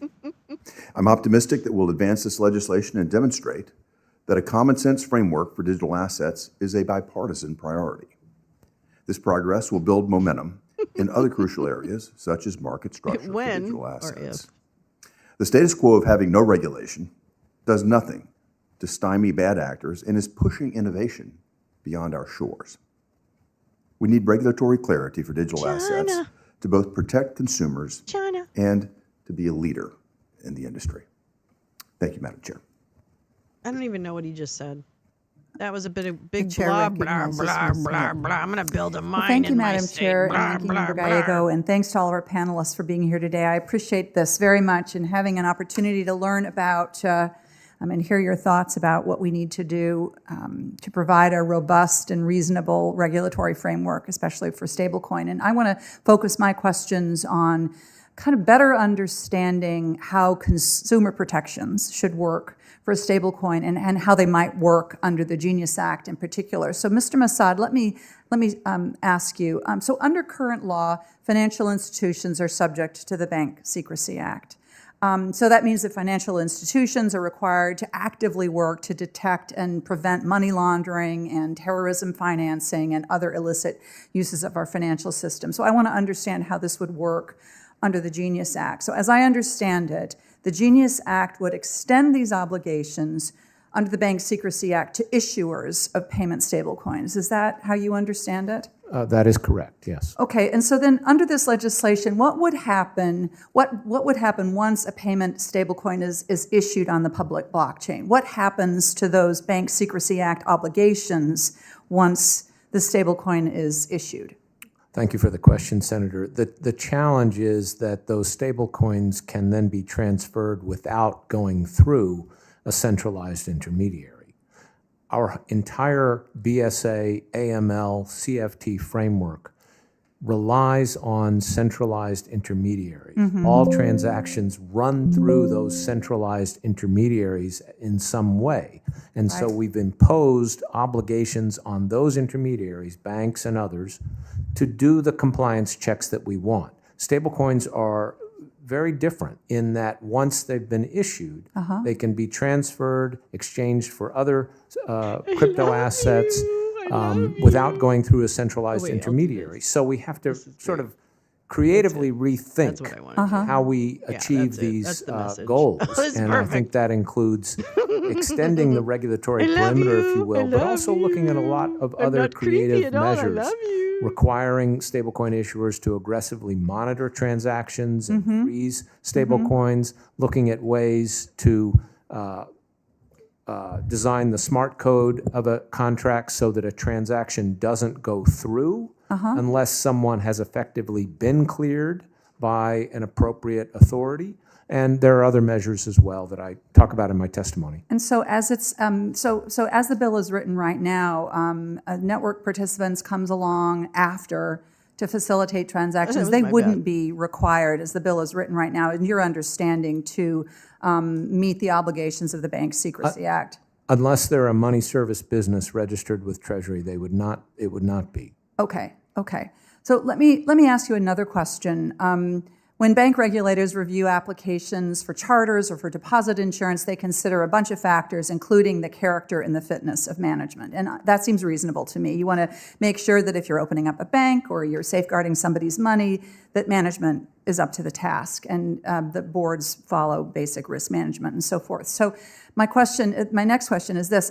Stable coin issues, they perform a similar function, I would argue. Consumers give them their money, and in exchange they get a stable coin and the promise that they can always come back and redeem that stable coin for a fixed price.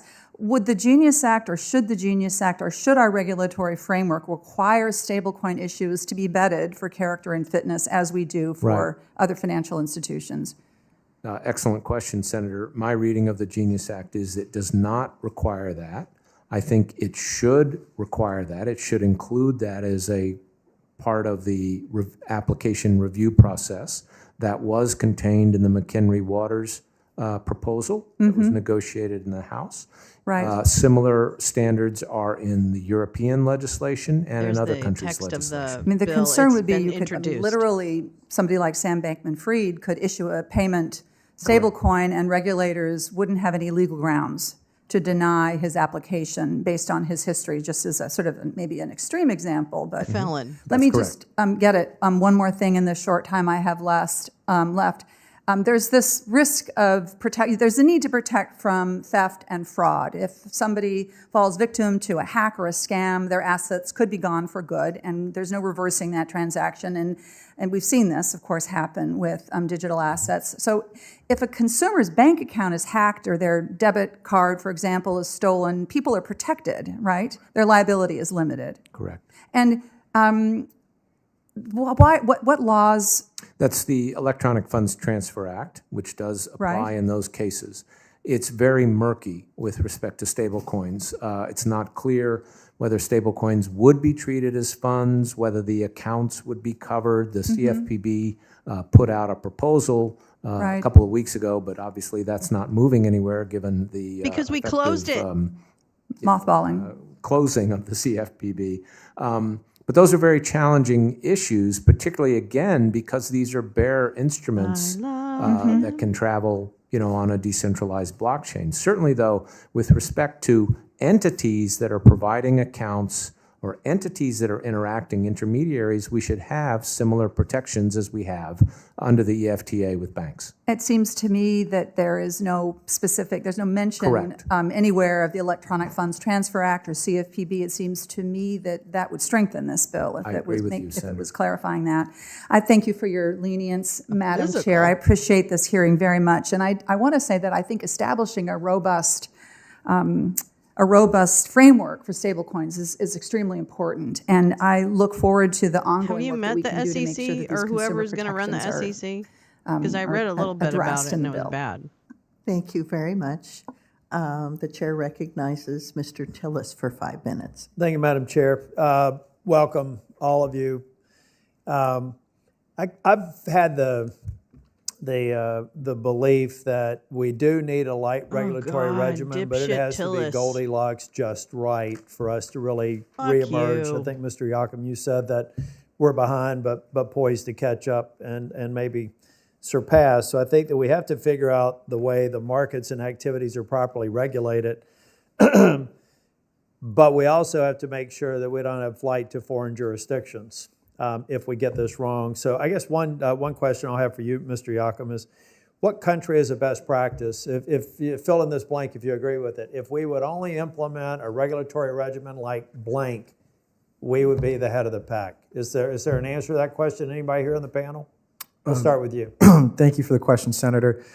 Look, I think the U.S. needs to design rules and policy that are fit for the U.S. markets. I think we can look to other jurisdictions for examples, but the In U.S. doing so, how do we develop a competitive advantage, jurisdictionally speaking, with what you'd consider to be a best practice today? What country is that, and why are they a best practice today? I think if you look to the Let me read what Orrin is dropping. 116th Congress, first session, H.R. 3736, to amend the Federal Election Campaign Act of 1971 to require the principal campaign committee of a candidate in a general election for the office of the president to file a certification that the candidate has undergone a medical examination conducted by a medical office under the jurisdiction of the Secretary of the Navy. Oh, that's what the link is? Oh, I must have done the wrong one. I'm sorry. Well, that's not right. What the fuck? I'm so sorry. Thank you. I'm so silly. I'm sorry. I wonder why I dropped the wrong one. Okay, well, it doesn't matter. I'll find it. Thank you so much. Sorry about that confusion. I'll delete that. the European Union, for example, and the United Kingdom, and again, other G20 markets, they've kept it simple. And they've said, look, these are a diverse group of asset class. We list over 300 assets on our platform.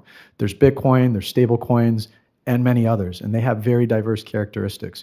But if you start drawing complex lines and complex texts and bifurcate markets, that becomes problematic. So I think we can look to simplicity as an example. Ms. Mazzar, you have anything to say to that? I think this is a great question. I think maybe I'll focus a little bit on the stable coin front. Yep. I think proposals in the EU might make some mistakes. Proposals in the UK might make some mistakes, either in getting the reserve requirements too restrictive. Very few are too permissive. My concern with overly restrictive reserve requirements is it really makes it difficult for new entrants to come into the markets and instead favors... Have you looked at any of the proof of reserves proposals here in Congress? I haven't actually on the proof of reserves point. But I think if we get to You your don't point, the know what that Goldilocks actually was. positioning just right, we can have better competitive markets for stablecoin issuance, which I think is what's really needed. I don't think we have that today with our duopoly. Mr. Cohen, where do you think the biggest gaps are?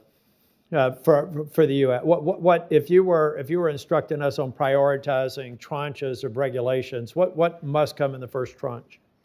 Thank you, Senator. One point you asked about regarding other jurisdictions and the U.S. and what we can take away, it's important to bear in mind the U.S. has a bifurcated market regulatory structure with the CFTC and the SEC. So right off the bat, one of the first things that needs to be done is have a clear policy around how market participants can determine, am I engaged in a securities transaction? Am I not? That's caused immense consternation for everyone in the space, be they centralized exchanges, people who act as broker-dealers, issuers, and others. So as a priority matter, the Lummis-Gillibrand Responsible Financial Innovation Act would provide such a clear and bright line test. Is the asset one that's been issued by someone who is a legal issuer? Where that's not the case, the transaction in which those assets are sold may attract securities treatment, but secondary trading between Bob and Alice are not securities transactions. Once we put a line in the sand, the market can respond by creating appropriate frameworks for each of these two categories. Those that are appropriately require disclosures of issuers, and those that are more commodities-like and are treated in a similar way to Bitcoin and Ether. Get the fuck out. You want the boxes to run the hen house? Get the fuck out. I'm really worried. I got a briefing from DEA, oh my God, it's a classified briefing a couple of years ago, and just looking at anybody that thinks that transnational criminal organizations are I just dropped it's a one-pager on the Genius Act. Suitcases of money now, haven't paid attention to how illicit money laundering is occurring today, and it's mainly on these various platforms, particularly crypto platforms. How do we? He does look like a chimpanzee. If I was going to you're pick absolutely which right. primate, Architecturally, we're not he resembles the most. Architecturally dealing with a centralized sort of process. It's a concept of a legislation. Is there any jurisdiction out there that's found the secret sauce? I think he wrote it when he was sitting on the toilet. On the one hand, make the participants in payments and settlements I'm on my Amazon Fire. On the other hand, really be able to identify any up kinds of Haggerty patterns that we use for SARS and AML activities. It's an excellent question, Senator. I don't think any jurisdiction has found the secret sauce yet. I think everybody's focused on this. I think it's going to be a combination of things. One is extending the kind of current framework to jurisdictions, to intermediaries who aren't complying. That's a big part of the problem. A second, though, is looking at this technology and trying to think about ways that we can sort of reach the same goals. And these ideas of essentially being able to program smart contracts so that transactions can't go through unless someone has been properly vetted is one that at least I hear a lot of conversation about. You can also put more obligations on the stablecoin issuers than I think the current proposals do. We've seen Japan do that. We've seen other countries do that, where they require more aggressive monitoring and freezing of stablecoins. We're firing all the smart people. Yeah. They're firing all the smart people. For some class of stablecoin issuers, if you happen to be a bank, it's not so easy with some of the other ones. So we look forward to the continued discussion. Thank you. Well, Please too bad. welcome Senator Warner. Do you need a minute? I am. I'm always willing to pontificate, but could you give me a minute more? Absolutely. I'll ask one question. Would you like another question, Mr. Gallego? Yep, okay, great. Mr. Cohen, the SEC has tried to advance a legal argument that digital assets embody an underlying investment contract. So is this supported in case law? And what would be the effect of using that legal argument as a statutory requirement or definition? Senator, that is a very important question. The reality is that the SEC has developed a novel theory when they failed at other approaches in this regard. Initially, the SEC characterized all digital assets as crypto asset securities, and they very plainly said this in their complaints and court filings. That's not answering the After question. that approach was rejected by courts, the SEC, under the prior administration, attempted to adopt a new theory that a digital asset may not itself be a security, but that it embodies in some way some sort of scheme. The problem with that theory, Senator, is that there's just, how do you know? Just because one says so, there's nothing about a digital asset that suggests that a third party examining that asset could make any determination, does it or does it not embody something? I can say, this bottle of Excuse water me? here You don't embodies think my, if someone gives plan to do someone their something, but you money, can't there's an examine the bottle investment of water contract and in reach that? that conclusion. You don't think there's some Several level of courts have understanding? very Get the fuck out of clearly here, Cohen. rejected that theory by the Idiot. SEC. Obviously, we're now in a period where some of this litigation has ceased, and I think we can all be thankful for that. But I do believe, Senator, that if the legislation continued, that theory would have been rejected by federal courts. Thank you, Mr. Cohen. Mr. Gallego? Thank you. So the bills under consideration do have a variety of penalties for violating the provisions. Kids of floor Some wax will be and a civil dessert penalties, topping. while others have additional criminal penalties. Mr. Cohen, Mr. Massid, given that bankers face criminal penalties for failing to comply with certain banking laws, shouldn't we also apply somewhat of the same standard when it comes to digital assets? I guess I'll go first, Senator. Thank you. Yes, I would agree. Those criminal or civil penalties should be in line with equal activity when done in other markets. So, for example, issuers can face both civil and criminal penalties if they sell securities on the basis of misleading statements. If they're deliberate and intentional So what about all these fraudulent meme coins, activity, sir? they can face criminal as well as civil penalties. That should not be differentiated when under what the securities DOJ? transaction involves digital assets. However, we shouldn't create new We penalties just got rid that are of foreign specific corruption simply to the practices, technological people, and all means this. We by which gutted those securities those transactions departments occur. that investigate some of this Mr. stuff. Massid? Excuse me, I would agree with that. We do need to incorporate criminal and civil penalties and have a very clear enforcement mechanism. The Genius Act, to my mind, doesn't have that. The Stable Act doesn't have that. And I think that's not just important for the substance. I think it sends a strong signal, too. It sends the signal that we want, that we won't tolerate violations of the law. Mr. Warner, you are recognized for 5 minutes. Thank you, Madam Chairman, and I appreciate you and Senator Gallego. I'm still in the catch up with these guys in terms of learning this stuff. About 4 or 5 years ago, I had some of it in my head, but I think it's long gone. I come to this with the notion from my role on the Intel Committee, so I think we got to make sure we get national security right. I agree with my colleagues. We got to get consumer protection right, and I think at the end of the day, we got to make sure we maintain the resiliency of the Treasury market, which frankly is the backbone. And there are huge opportunities here, but I think there are challenges. One of the things, as we think about AML, and Senator Tillis' comment, AML, PSA, I do know a number of the stablecoin It's cocktail operators, hour, Karen. issuers are actually doing KYC. They already had their I think, happy Mr. hour. Masad, you've mentioned that. He's about 3 margaritas But I'm still trying in. to understand that there are, even if they do KYC from their time as an issuer to they convert back to a fiat currency, in that transition, there's By the some way, potential zero talk challenges. about climate. I think you and your comments have addressed that. Could you all address that? I'll start with you. Kind of like the enhanced monitoring of the blockchain during that transition. Sure. It's a bearer instrument, Senator. So a stablecoin issuer issues the stablecoin, although in some cases it licenses a third party to do that.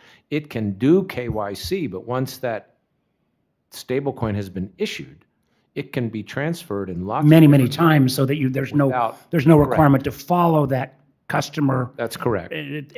Because again, as you said, it's a bearer demand. And I can transfer it from a self-hosted wallet to another self-hosted wallet, and that can happen several times. And that's why we've seen these things be used to evade sanctions and for money laundering by Russian smugglers, by Hamas, and by others.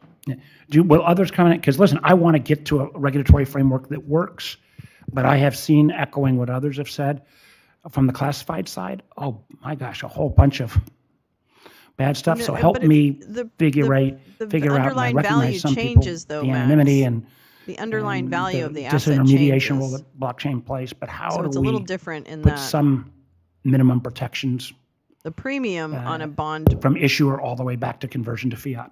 I'll I'm happy to But jump it's, in. that's Senator, for a correlated to moment. interest rates. So I that's agree even with pegged you. to I something. think the risks to stablecoin There's markets, issuers, and to be honest, the use of stablecoin's a whole different stablecoins at story. all as a true means of payment is dependent on our ability to get it right when it comes to I want to do a combating crypto illicit learning session. finance I really and do. enforcing sanctions. I want to understand. I want to think of what my questions are too, so that I'm not like I think, as wasting Chair time Massad was for saying, people. when a stablecoin issuer sells stablecoins into the market, they are KYCing everybody that they're directly transacting with. That's one place KYC happens. You're exactly That's right know your that customer. when transactions happen between. So know your customer is a rule within the securities and banking industry, financial services industry, really. And it basically means that you have to have a minimum amount of information about your customer and their ability to absorb risk and other things and their liquidity and stuff like that. That's the know your customer rule. So just so you know, KYC is know your customer, which is kind of basic requirements, regulation, I guess, compliance, I think of it as, with regulations. So anyway, FYI. That means for your information.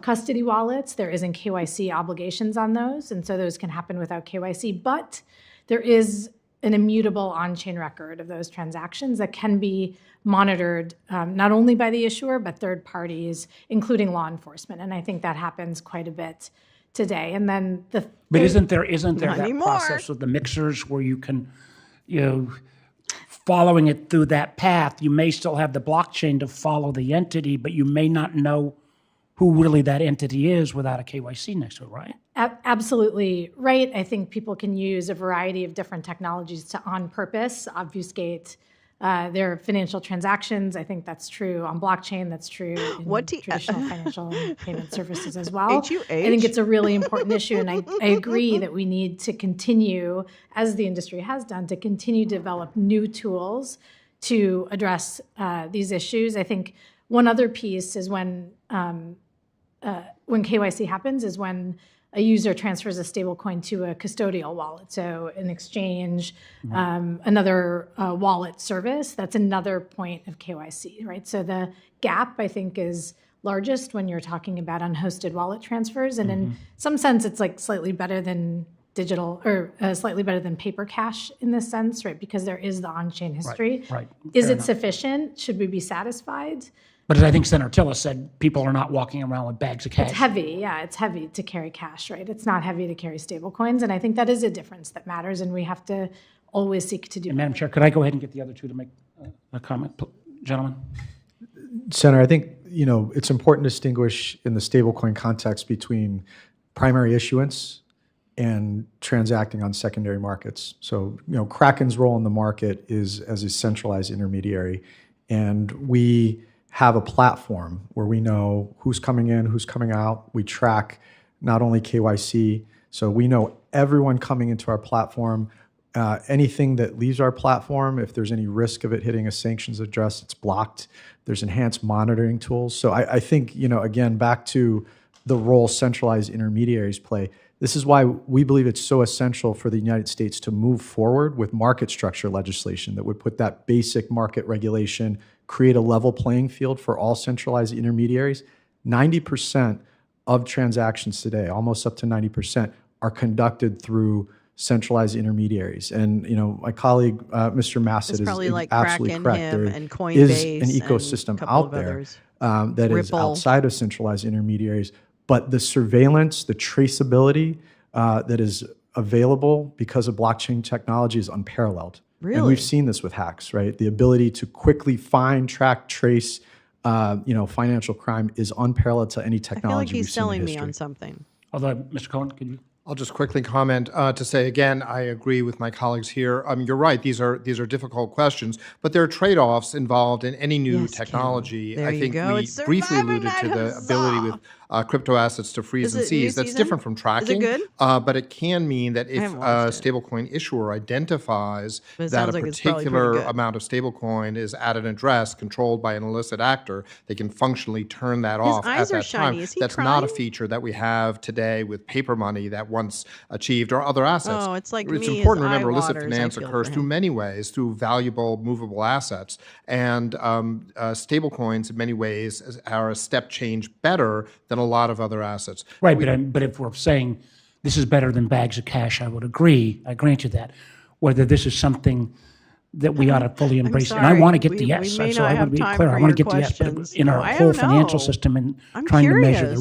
risks, I think back about the Colonial Pipeline hack, where we were able to recover about a third, and I need to get from the classified side why we couldn't get the other 2/3, but I need further, and I get the intermediary role, you going in, going out, but and you obviously lived through a lot of I can still remember when the Meta Boys came up with their initial plan a number of years back, but you got to help those of us who want to get there on how we can not get rid of the innovation, not slow, and bring this back to America. Clearly, having it onshore is better than offshore. And I get you, but entities like please. Tether would be great to bring them back. boring me. But you got to help us fill this out. I'll keep listening, Madam Chairman. Thank you. Thank you. Before I recognize Mr. Marino, we have another committee member here, so I will recognize Mr. Marino for 5 minutes. Well, thank you, Mr. Chair. Thank you, Madam Chairman, for putting this committee together. And I'm going to take off right where Senator Warner ended. This so let me guy see if I is can a help you get the fucking yes. nut job. And maybe the four of you can chime in for me. I think so let's always start with the things that we agree on. So you don't have to chime in necessarily unless you disagree. There should be certainty, correct? And no disagreements? There's nothing. Okay, look at There's that. no such thing as See? certainty. Progress. We should make This certain guy's that such a the dick. regulations... Senator, how are you defining certainty? Yeah. How are you Well, defining certainty means like you know what the rules are. Like you know what the rules of the road are. Okay, you have to be Does that make more sense? specific then. They're also transparent. This In guy's other an words, you don't idiot. find out through an enforcement action. You don't find out, like for example, I guess I would use a car analogy. You're driving down 95. You don't know what the speed limit is until a cop pulls you over and tells you. That's stupid. We can agree No. on that, right? There's signs tell you what the speed Okay. limit is. So we agree on that. We should agree that we should be fair. Oh Right, we shouldn't have unfair agreements, and then most importantly, and this is where I think we're having boy. problems. This guy's gonna. He here. thinks he's gonna land. And a I plane. honestly understand it a little bit and don't understand it because coming from the private sector, this place is decently perplexing to me. So because I look at this and go, okay, well, government has this total, complete desire to control things, and it feels like if God. something's not perfect, the government's role is to make something perfect. There can never be a problem because if there's ever a problem, the government's got to stop it and stop. So let's go back to some other technology. So none of you are this old, so I'm going to ask you, like if you were the regulator with this kind of mindset in 1900, would cars be allowed? I mean, cars have caused hundreds, if not my millions God. of deaths. So you say, my God, how do we have millions This guy of is deaths so over the last 100 years? dumb. We should have is never allowed the car to embarrassing. exist. That obviously You are today would seem like an embarrassing. idiotic comment. Now, Ohio, proudly This not is- Pennsylvania, which Ohio, you always you're know Ohio is better, embarrassing. has the fuck? invented the airplane. But Not airplanes you guys. crash. I love you guys in Ohio. Lots and But lots my of people God, have died in airplanes. And by the How'd way, this have happen? empowered foreign countries He's have actually empowered stupid. foreign countries to be able to fly over our airspace and What the are you airspace of our talking allies about? and cause all kinds of damage. But we wouldn't ban airplanes because that What are again you would be talking idiotic. about? Personal computers, I think pretty good invention. I remember sitting in my dorm room in college in 1985, I'll confess to that. And my roommate saying, "What the hell is that thing?" I said, "It lets me send a message to somebody anywhere on earth." He goes, "What a dumb idea." He's currently a roofer. All right, so then you look at the internet. The internet, we can look at and say it's amazing opportunities that it's unlocked, but man, a lot of problems. I mean, human trafficking and sex trafficking and child trafficking existed for as long as civilization has existed. The internet didn't create that. Oh my God. But we don't ban the internet. Then if you look at social media, my God, social No media one's is a banning total and complete anything, you disaster in a lot of dipshit. ways, but to a lot of people, it's connected people that Literally otherwise no one wouldn't is be banning connected. anything. And so here we are with You smartphones. stupid idiot. You know, they've caused a lot of havoc too. Holy God. The point I'm trying to make is this like why the drunk all of a sudden when we Feely? got He's to kind of the digital Feely cousin, currencies, you know? You ever have did one of we those in your decide family? here in Washington, He's D.C., always said, like no, feeling we when he hugs you or are gonna something. It's decide creepy. You get a the vibe. pace of That's him. innovation, the This way is this guy. technology should work. So Idiocracy. this isn't so much of a question as I would like each Yeah, of I you to quickly know. comment. We know it isn't. Make the case as to why we shouldn't create the lightest touch possible petri dish for innovation to grow and thrive, because there's no way any of us know today what's going to roll out in the next 4 or 5 years. So it shouldn't be the mandate that says, hey, look, committee, bunch of smart people up here. I know you have this impulse for control, but light touch is going to create innovation. They're not and saying things will go wrong. anything And being able to not know that saying happened. I'll anything start with you, heavy, Mrs. Cohen. What, piece Mr. of Cohen, shit what are your fucking thoughts? dick. Did you Am I even crazy? read? Should we ban the automobile? Did you even read? Not at all. I think we need to recognize, Did you even though, read you your know, own what is the fucking automobile doing? So, committee's for example, one-page bill? in 1900, the potted roads may have required automobiles Asking for to go Ohio. at 20 miles an hour. Now that we have smooth highways, you don't have automobiles still going at 20 miles an hour. You change the yeah, rules that's to a adapt to troll. the situation. That's And I think with digital that's a assets, troll. we do the same thing. A We don't need to Democrat ban them, but we need to be introduced that. thoughtful about how we apply the rules to them. When people engage in fundraising activity with digital assets, when people entrust their capital to others, it is appropriate to think of those as investment activities. There you go. When two people exchange digital assets for whatever reason, I'd like to use some Bitcoin today to send money via Lightspark. That's not a securities transaction. There are many things that are not. So we should have, I wouldn't so what say you're a saying light is it's a touch or a heavy touch, mix but a of right thinking. touch Yeah. set of litigation So shut based up, on the Marino. actual use cases involved. Shut the Jonathan? fuck up, Marino. Senator, I think it's it's important to understand what we know today and where innovation is still developing. So I think what we know today is we have centralized actors, centralized intermediaries that process most of the transactions in these markets. Regulators, lawmakers that know how to apply rules to I'm fighting centralized with the intermediaries. SEC. Market integrity rules, operational resilience rules, customer protection rules, disclosures. Let's get that first step done. I think there's other areas of this market, and it's a very diverse ecosystem. When you look at decentralized protocols, you cannot take centralized rule books and bluntly apply them to decentralized protocols. And decentralization is a broad term, absolutely. But we've seen other jurisdictions grapple with this topic, take pause, study, evaluate, and learn. And I let think you guys let's Wild West it do what while we you're know, there. Okay. what we can do first, Until which you is get put there. market Yeah, I structure get rules you. in place. This guy's continue company to look almo- at the decentralized more ecosystem. than doubled his It's not to revenue say last year from protection should not be in 671 place, billion but we to can't take old rule 1.5 books and wait, apply it to new no, innovation. So don't let 671 perfect get in the million way of good to or progress. 1.5 billion Precisely. in 2024. I agree with you. I think we are dealing in financial services here, obviously. And so I think Yeah. there are It's some both securities baselines that we and must financial meet, services. right?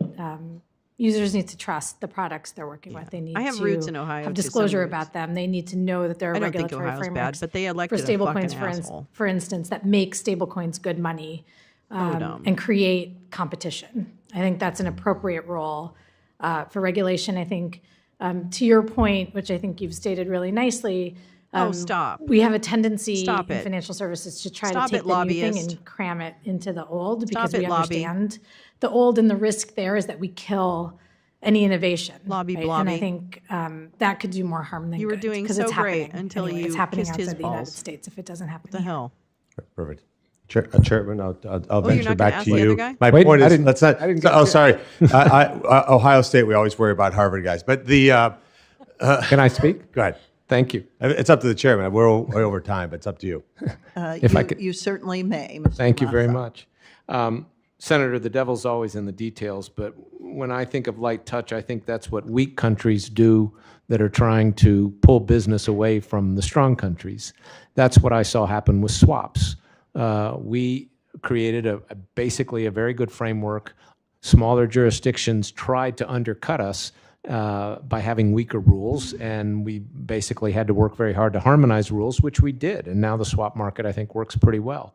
In the case of stablecoins, look, right now Europe and Japan are ahead of us. They've implemented some very good frameworks. Most of the things I'm suggesting today are in those frameworks. There may be a few things, as Ms. Massari pointed out, that we don't want to emulate in what they've done, but I think we can do a lot better than the bills currently before us that have been introduced, the Genius Act and the Stable Act.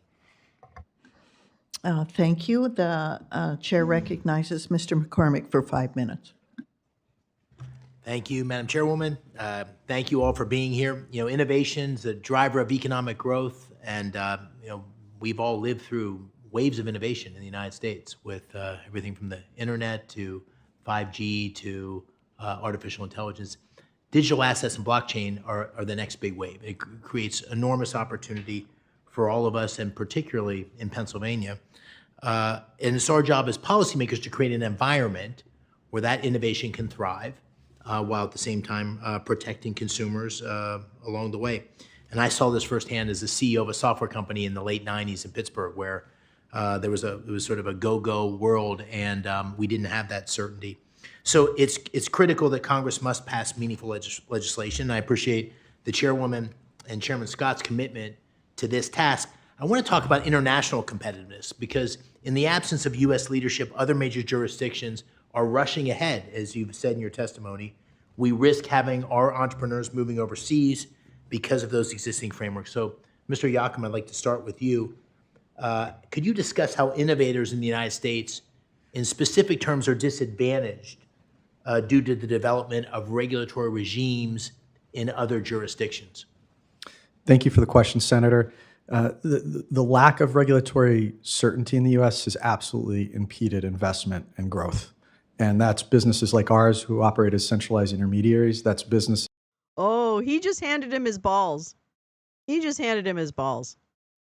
Because the guy's like, tell me about the fact that these other regulatory networks overseas impede business here in the United States. And this guy, smooth as fucking silk, came in and said, yes, you're correct. The lack of clear regulatory structures here in the U.S. impede investment. He didn't say he was correct, but he corrected him. Oh, okay. I'm liking you too. I don't love you, but I'm liking you. I mean, no, I don't. You said something okay. This is like developers, project teams, protocols that have operated without clear guidelines as to the legal status of what they're building. You cannot run a business like that. I think what we've seen primarily in Europe, but in other major G10, G20 markets, is efforts to put step one in place, basic foundations that provide regulatory clarity for secondary market transactions and centralized markets. There is no question that there are many other issues to explore and that we will have to continue to explore. To my colleague, Mr. Massett's point, let's also learn lessons from our legislative past here with the swaps reforms. The toughest part about that was not domestic implementation. It was rationalizing the cross-border market access framework. And we run a global business. If we want to get this right, the U.S. needs to move forward with this market structure bill, get a seat at the table, and work with their counterparts to develop a clear international framework. Wow. Thank you. Mr. Cohen, we talked about the threat of litigation and how that curtails investment. Could you say a bit more about that? How do innovators think about that threat of litigation, and what are the implications? Thank you, Senator. As someone in private practice, that is one of the very first questions that our firm gets. If we endeavor to take this innovative technology forward, what is our litigation risk? And it's a constant threat and concern. It was both on the civil litigation side and also from regulators, particularly those who took overly aggressive stances. It made it very difficult for entrepreneurs here in the United States to start businesses when they had the threat of overhang of litigation. And I think Senator Moreno made the point, you're driving on a highway and nobody tells you what the speed limit is until after they pull you over. And that was the feeling that many of our clients had around the risk of litigation. They simply did not know when they were crossing a line. And as a lawyer in private practice, it's very frustrating for us not to be able to give that advice to our clients. Oren. Very good. Thank you. I Ms. just have to Mazzari, put just that in the song. one quick last question. One of the benefits of stablecoins is U.S. dollar dominance because stablecoins are largely denominated in the U.S. dollar. Can you talk about that in a little more specificity on how the evolution of stablecoins can be a real force for good in terms of dollar strength? Thank you for the question, Senator. I think actually today, and we see this in how stablecoin issuers often talk about their products, I think they think of stablecoins as a way for those outside the United States who don't have U.S. bank accounts and so on and so forth to have access to the U.S. dollar in new ways. And I think that's really, one aspect of dollarization. I don't think it fundamentally changes how much demand outside the United States there are going to be for dollars, but certainly stablecoins are an easy way for a lot of consumers outside the United States, whether it's businesses or individuals who want to make payments to hold and use dollar value. Very good. That's kind of a silly Thank you, Madam question. Chairman. I'm sorry. These are vapid questions the Republicans The came chair up with. recognizes Mr. Van Hollen for 5 minutes. Thank you, Madam Chair. Thank you and the ranking members. Hollen. Come on, Van Hollen. Good to be on the subcommittee. Thank all of you for your testimony. Sorry I'm running late. It was just on the Senate floor. There's a lot going on today, as you and my colleagues know. And I'm, coming to this with an open mind. We're all, over many years, been trying to really understand these currencies and stable coins in particular. And I know the Genius Act has been proposed as one way forward on stable coins. Mr. Massad, just a couple questions, and you may have tread this territory a little bit, but if you could take a little deeper dive, both in terms of the vetting of stable coin issuers under this proposal, whether it has the checks and safeguards that you think are necessary to protect consumers.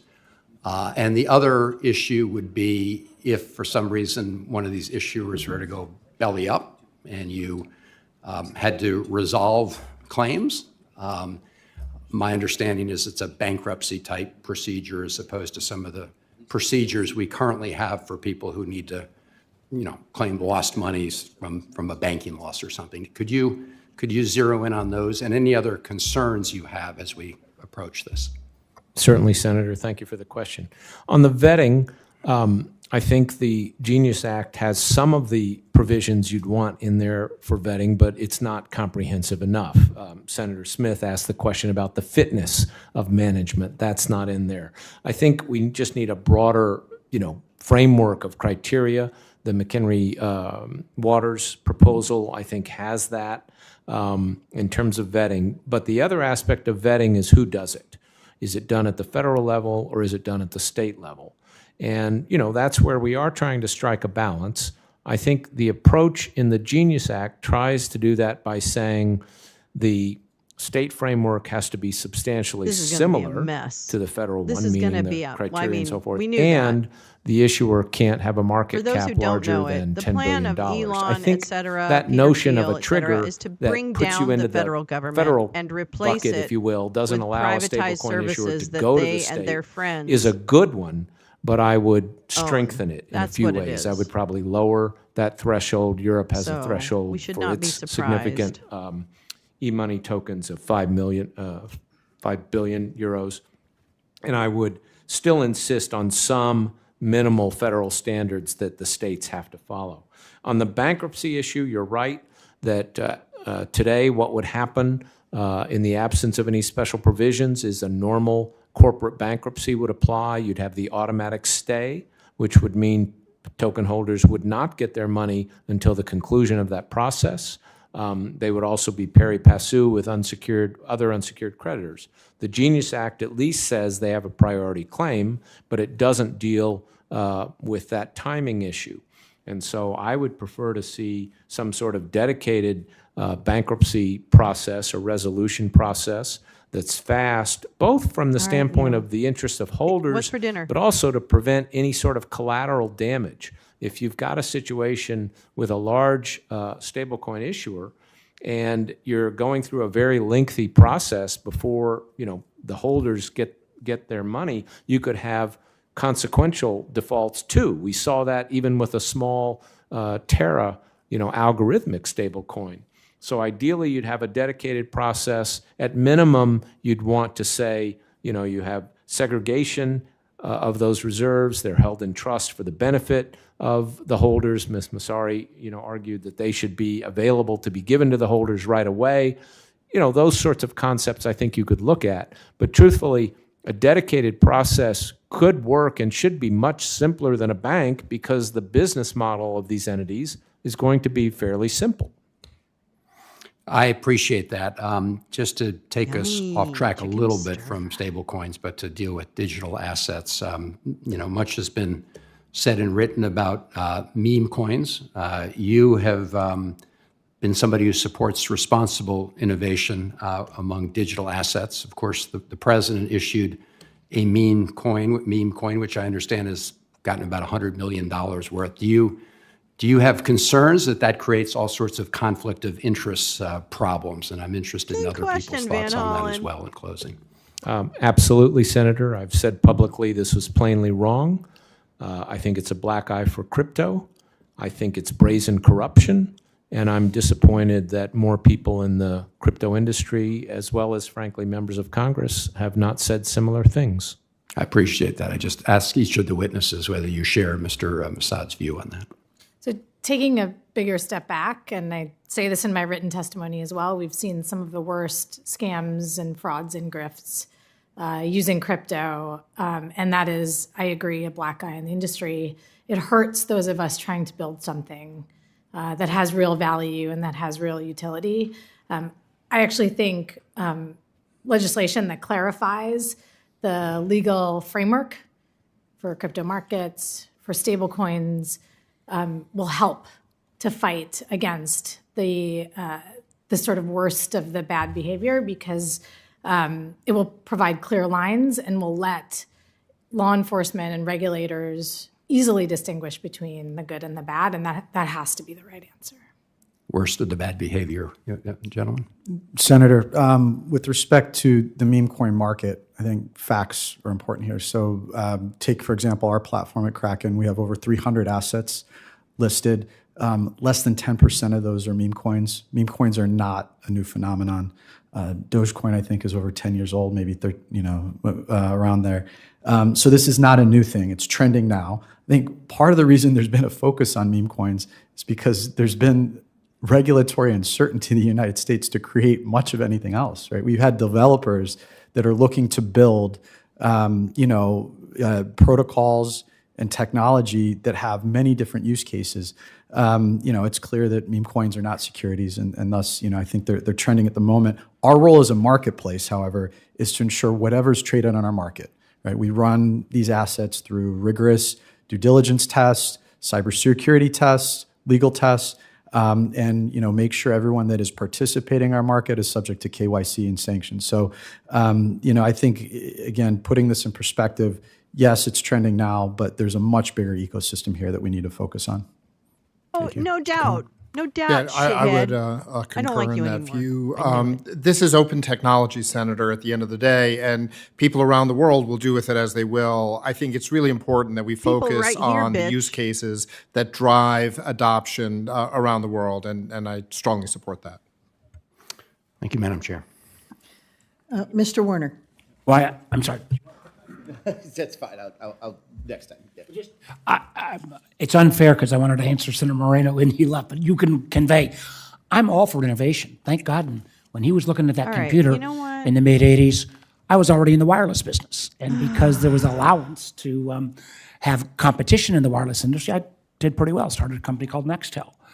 But You did? I agree with certainty. We need rules. But I guess one of the things that I feel like here is, one of our best assets, one of our most essential assets, is the stability of the dollar, is our financial markets. And I candidly believe, even while there's been this innovation abroad, that if we do this right, everybody offshore is going to rush to America, because that's where they want to be. And what I would ask to my colleagues, and Senator McCormick as well, is I think back to the SVB crisis, when I had some of my most libertarian friends say, we don't want the government touching anything until the stuff hit the fan. And everybody said we need the federal government to step in and bail us out.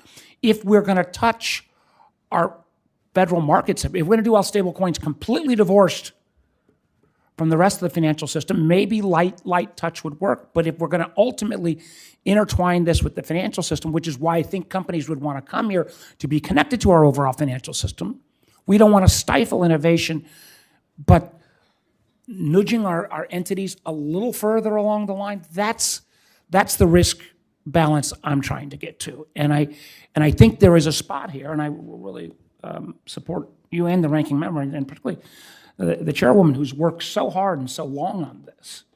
I think reasonable people can get there, and I think we can get there on a way that maintains the integrity of our financial system, makes us far and away the most attractive place for the legitimate entities, finds a way to keep the bad guys out as much as possible, and still pursues innovation.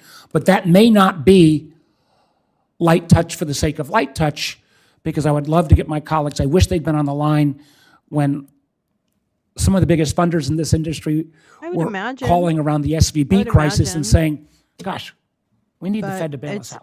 I think it's not necessarily. I'll try to share that directly with the Senator Moreno. They would come under the brokerage compliance rules for just any assets under management. Because you can have Thank you, Mr. Warner. non-standard assets. I like to conclude There's a whole hearings category by in asking brokerage our of panel, non-standard assets, which are all of these things. Is there anything that don't have a you specific wish category? you had By this time, been probably crypto asked, does have but we're not. its own category. I would like you each to But the respond to trading that of question. it is not regulated to the degree. But very briefly. The issuance and let us isn't as regulated. Let us begin and go the opposite direction. Mr. Mossad. I don't believe there is, Senator. I think it's been a very full hearing. I'm happy to answer any questions that come to you afterward. I've given you a long written testimony that... We've got that. We've got the gist, and this is my man. This is a great picture to end on. They're just doing the wrap up. Oh my gosh. That was actually incredibly informative.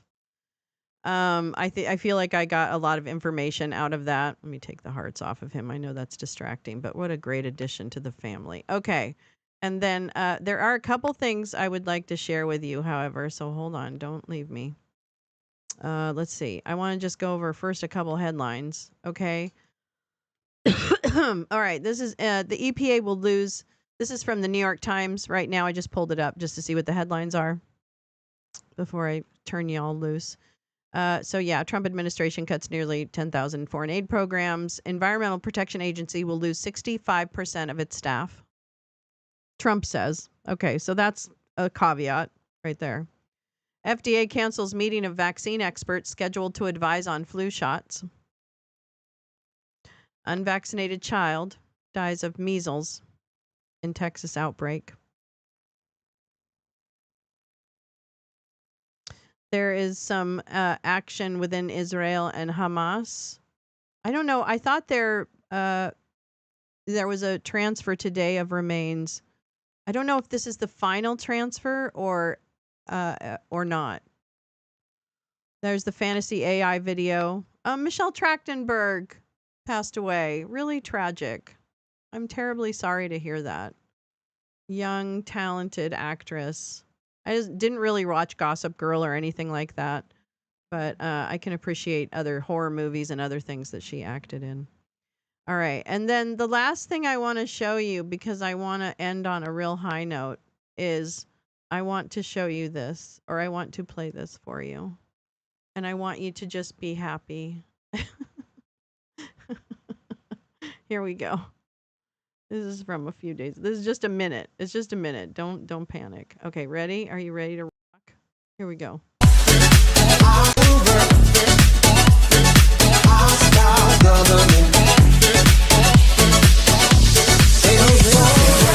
World, part of a Nigerian prince. Damn, surprise, surprise, ended up being a white man. Oh, I just want to know what the hell do I do? Drink. And if you say, wait a minute, will we have to stop?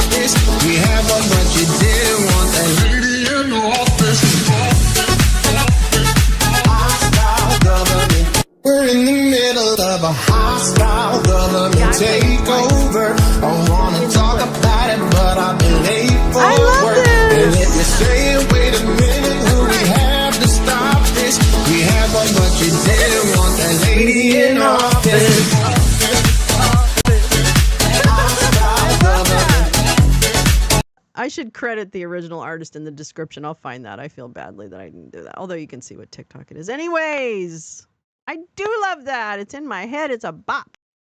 Well, don't forget this bop, though. Oh, no, I'm not letting you go yet because you've got another minute or something with me. Hold on. Wait, where am I? Where's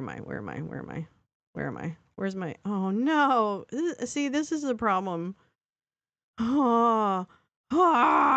Is it there? No, it's not there. Okay, is it there? No. Too many videos. Too many videos on the dance floor. Wait, where was it? I made it today. Wait, did I make it today? Did I make it? No, that I made yesterday. Where's my... Oh, wait. Okay, wait. Don't leave me. Don't. I'm not kidding. Well, here, first, you got to see this. No, you don't. I'm going to show you the one that I was looking for. Hold on. Wait, which one was it? Now I forget. Don't forget. Oh, okay. I'm not forgetting. But I can't remember when I made it. It was somewhere near the election. Oh, fuck me. 7 months ago. Okay, well, it definitely wasn't that. Wait. I know which one it is. Oh, well, that's the trivia one. That's pretty fun. But wait, don't leave me. Don't. No, don't leave me. Don't. Wait, okay, home. Maybe I'll just go home. Okay, whatever. Meh. God dang it, blur. Where is that video? How come it doesn't show me my featured video? Damn it. Oh, wait, maybe I can look for it. There, I know the word burp is in the title. There it is. Here we go. I know, Buffy's little sister. Oh, here we go. I love this one too. Come on, here we go. Oh my God. Come on. And ladies, ladies and gentlemen, I grew up in a family that did not have a whole lot of money, but Austin had sometimes a rough neighborhood. But, and ladies, ladies and gentlemen,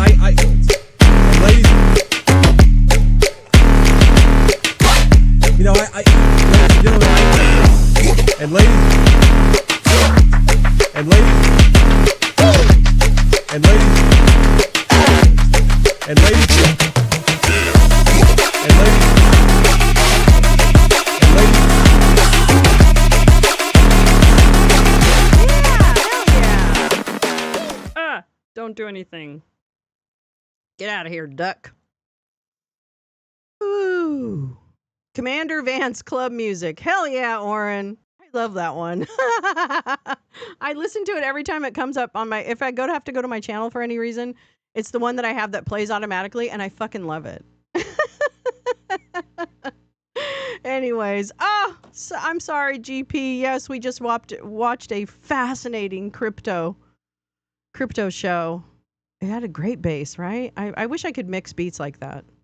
I'll try and learn something to do my own. I'd rather do my own stuff so that I'm not taking other people's work, but that one has a license on it, so. Anyways,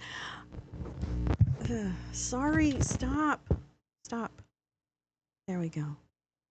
Anyway, thank you for coming back for Twice Baked with Lolo. I really appreciate it. And I will see you guys tomorrow morning, bright and girly, 2 a day. That's right. We're going deep on this, all right? I'm committing. All right, so today, Wednesday, tomorrow, Wake and Bake, Friday, Wake and Bake, Saturday. I'm not going to have a lounge on Saturday, but I'm going to go out as the dinosaur and do the March for Dignity, which is in downtown Los Angeles on Saturday. So the dinosaur will be out. I'll be marching for immigration rights and immigrants in our community, which is a really important part of our community, is our immigrant families, my neighbors. I deeply, deeply love it. I'm going live at, I think I'm going live at noon Pacific, so 3 p.m. Eastern, 12 and 3. So I expect it to be a little bit longer of a stream because it'll be the March. So, and I think Bobo can go with me, which is going to be great. So I'll have a camera person, which will be a little more, it won't be muted. Fuck. Anyways, thank you so much for coming. Have a wonderful rest of your Wednesday, your midweek trash heap. I'll have an external mic. I've got the right cord now. It's going to be great. Yes, please report to the trivia board. I will have to explain. The doggy team is infiltrating the trivia board. I repeat, the doggy team has infiltrated the trivia board. I'll provide an update for you next week, but we've got trouble. We've got big trouble in Trivia City. And that starts with T and that rhymes with P, and that stands for prick. Yes. All right, my loves. Have a great Wednesday. Be gentle with yourselves. Remember to find that beauty in the world. Remember, we said we were going to do that every day. So find some beauty and just immerse yourself in it. All right. I'll see you. Have a great night. Get some good rest.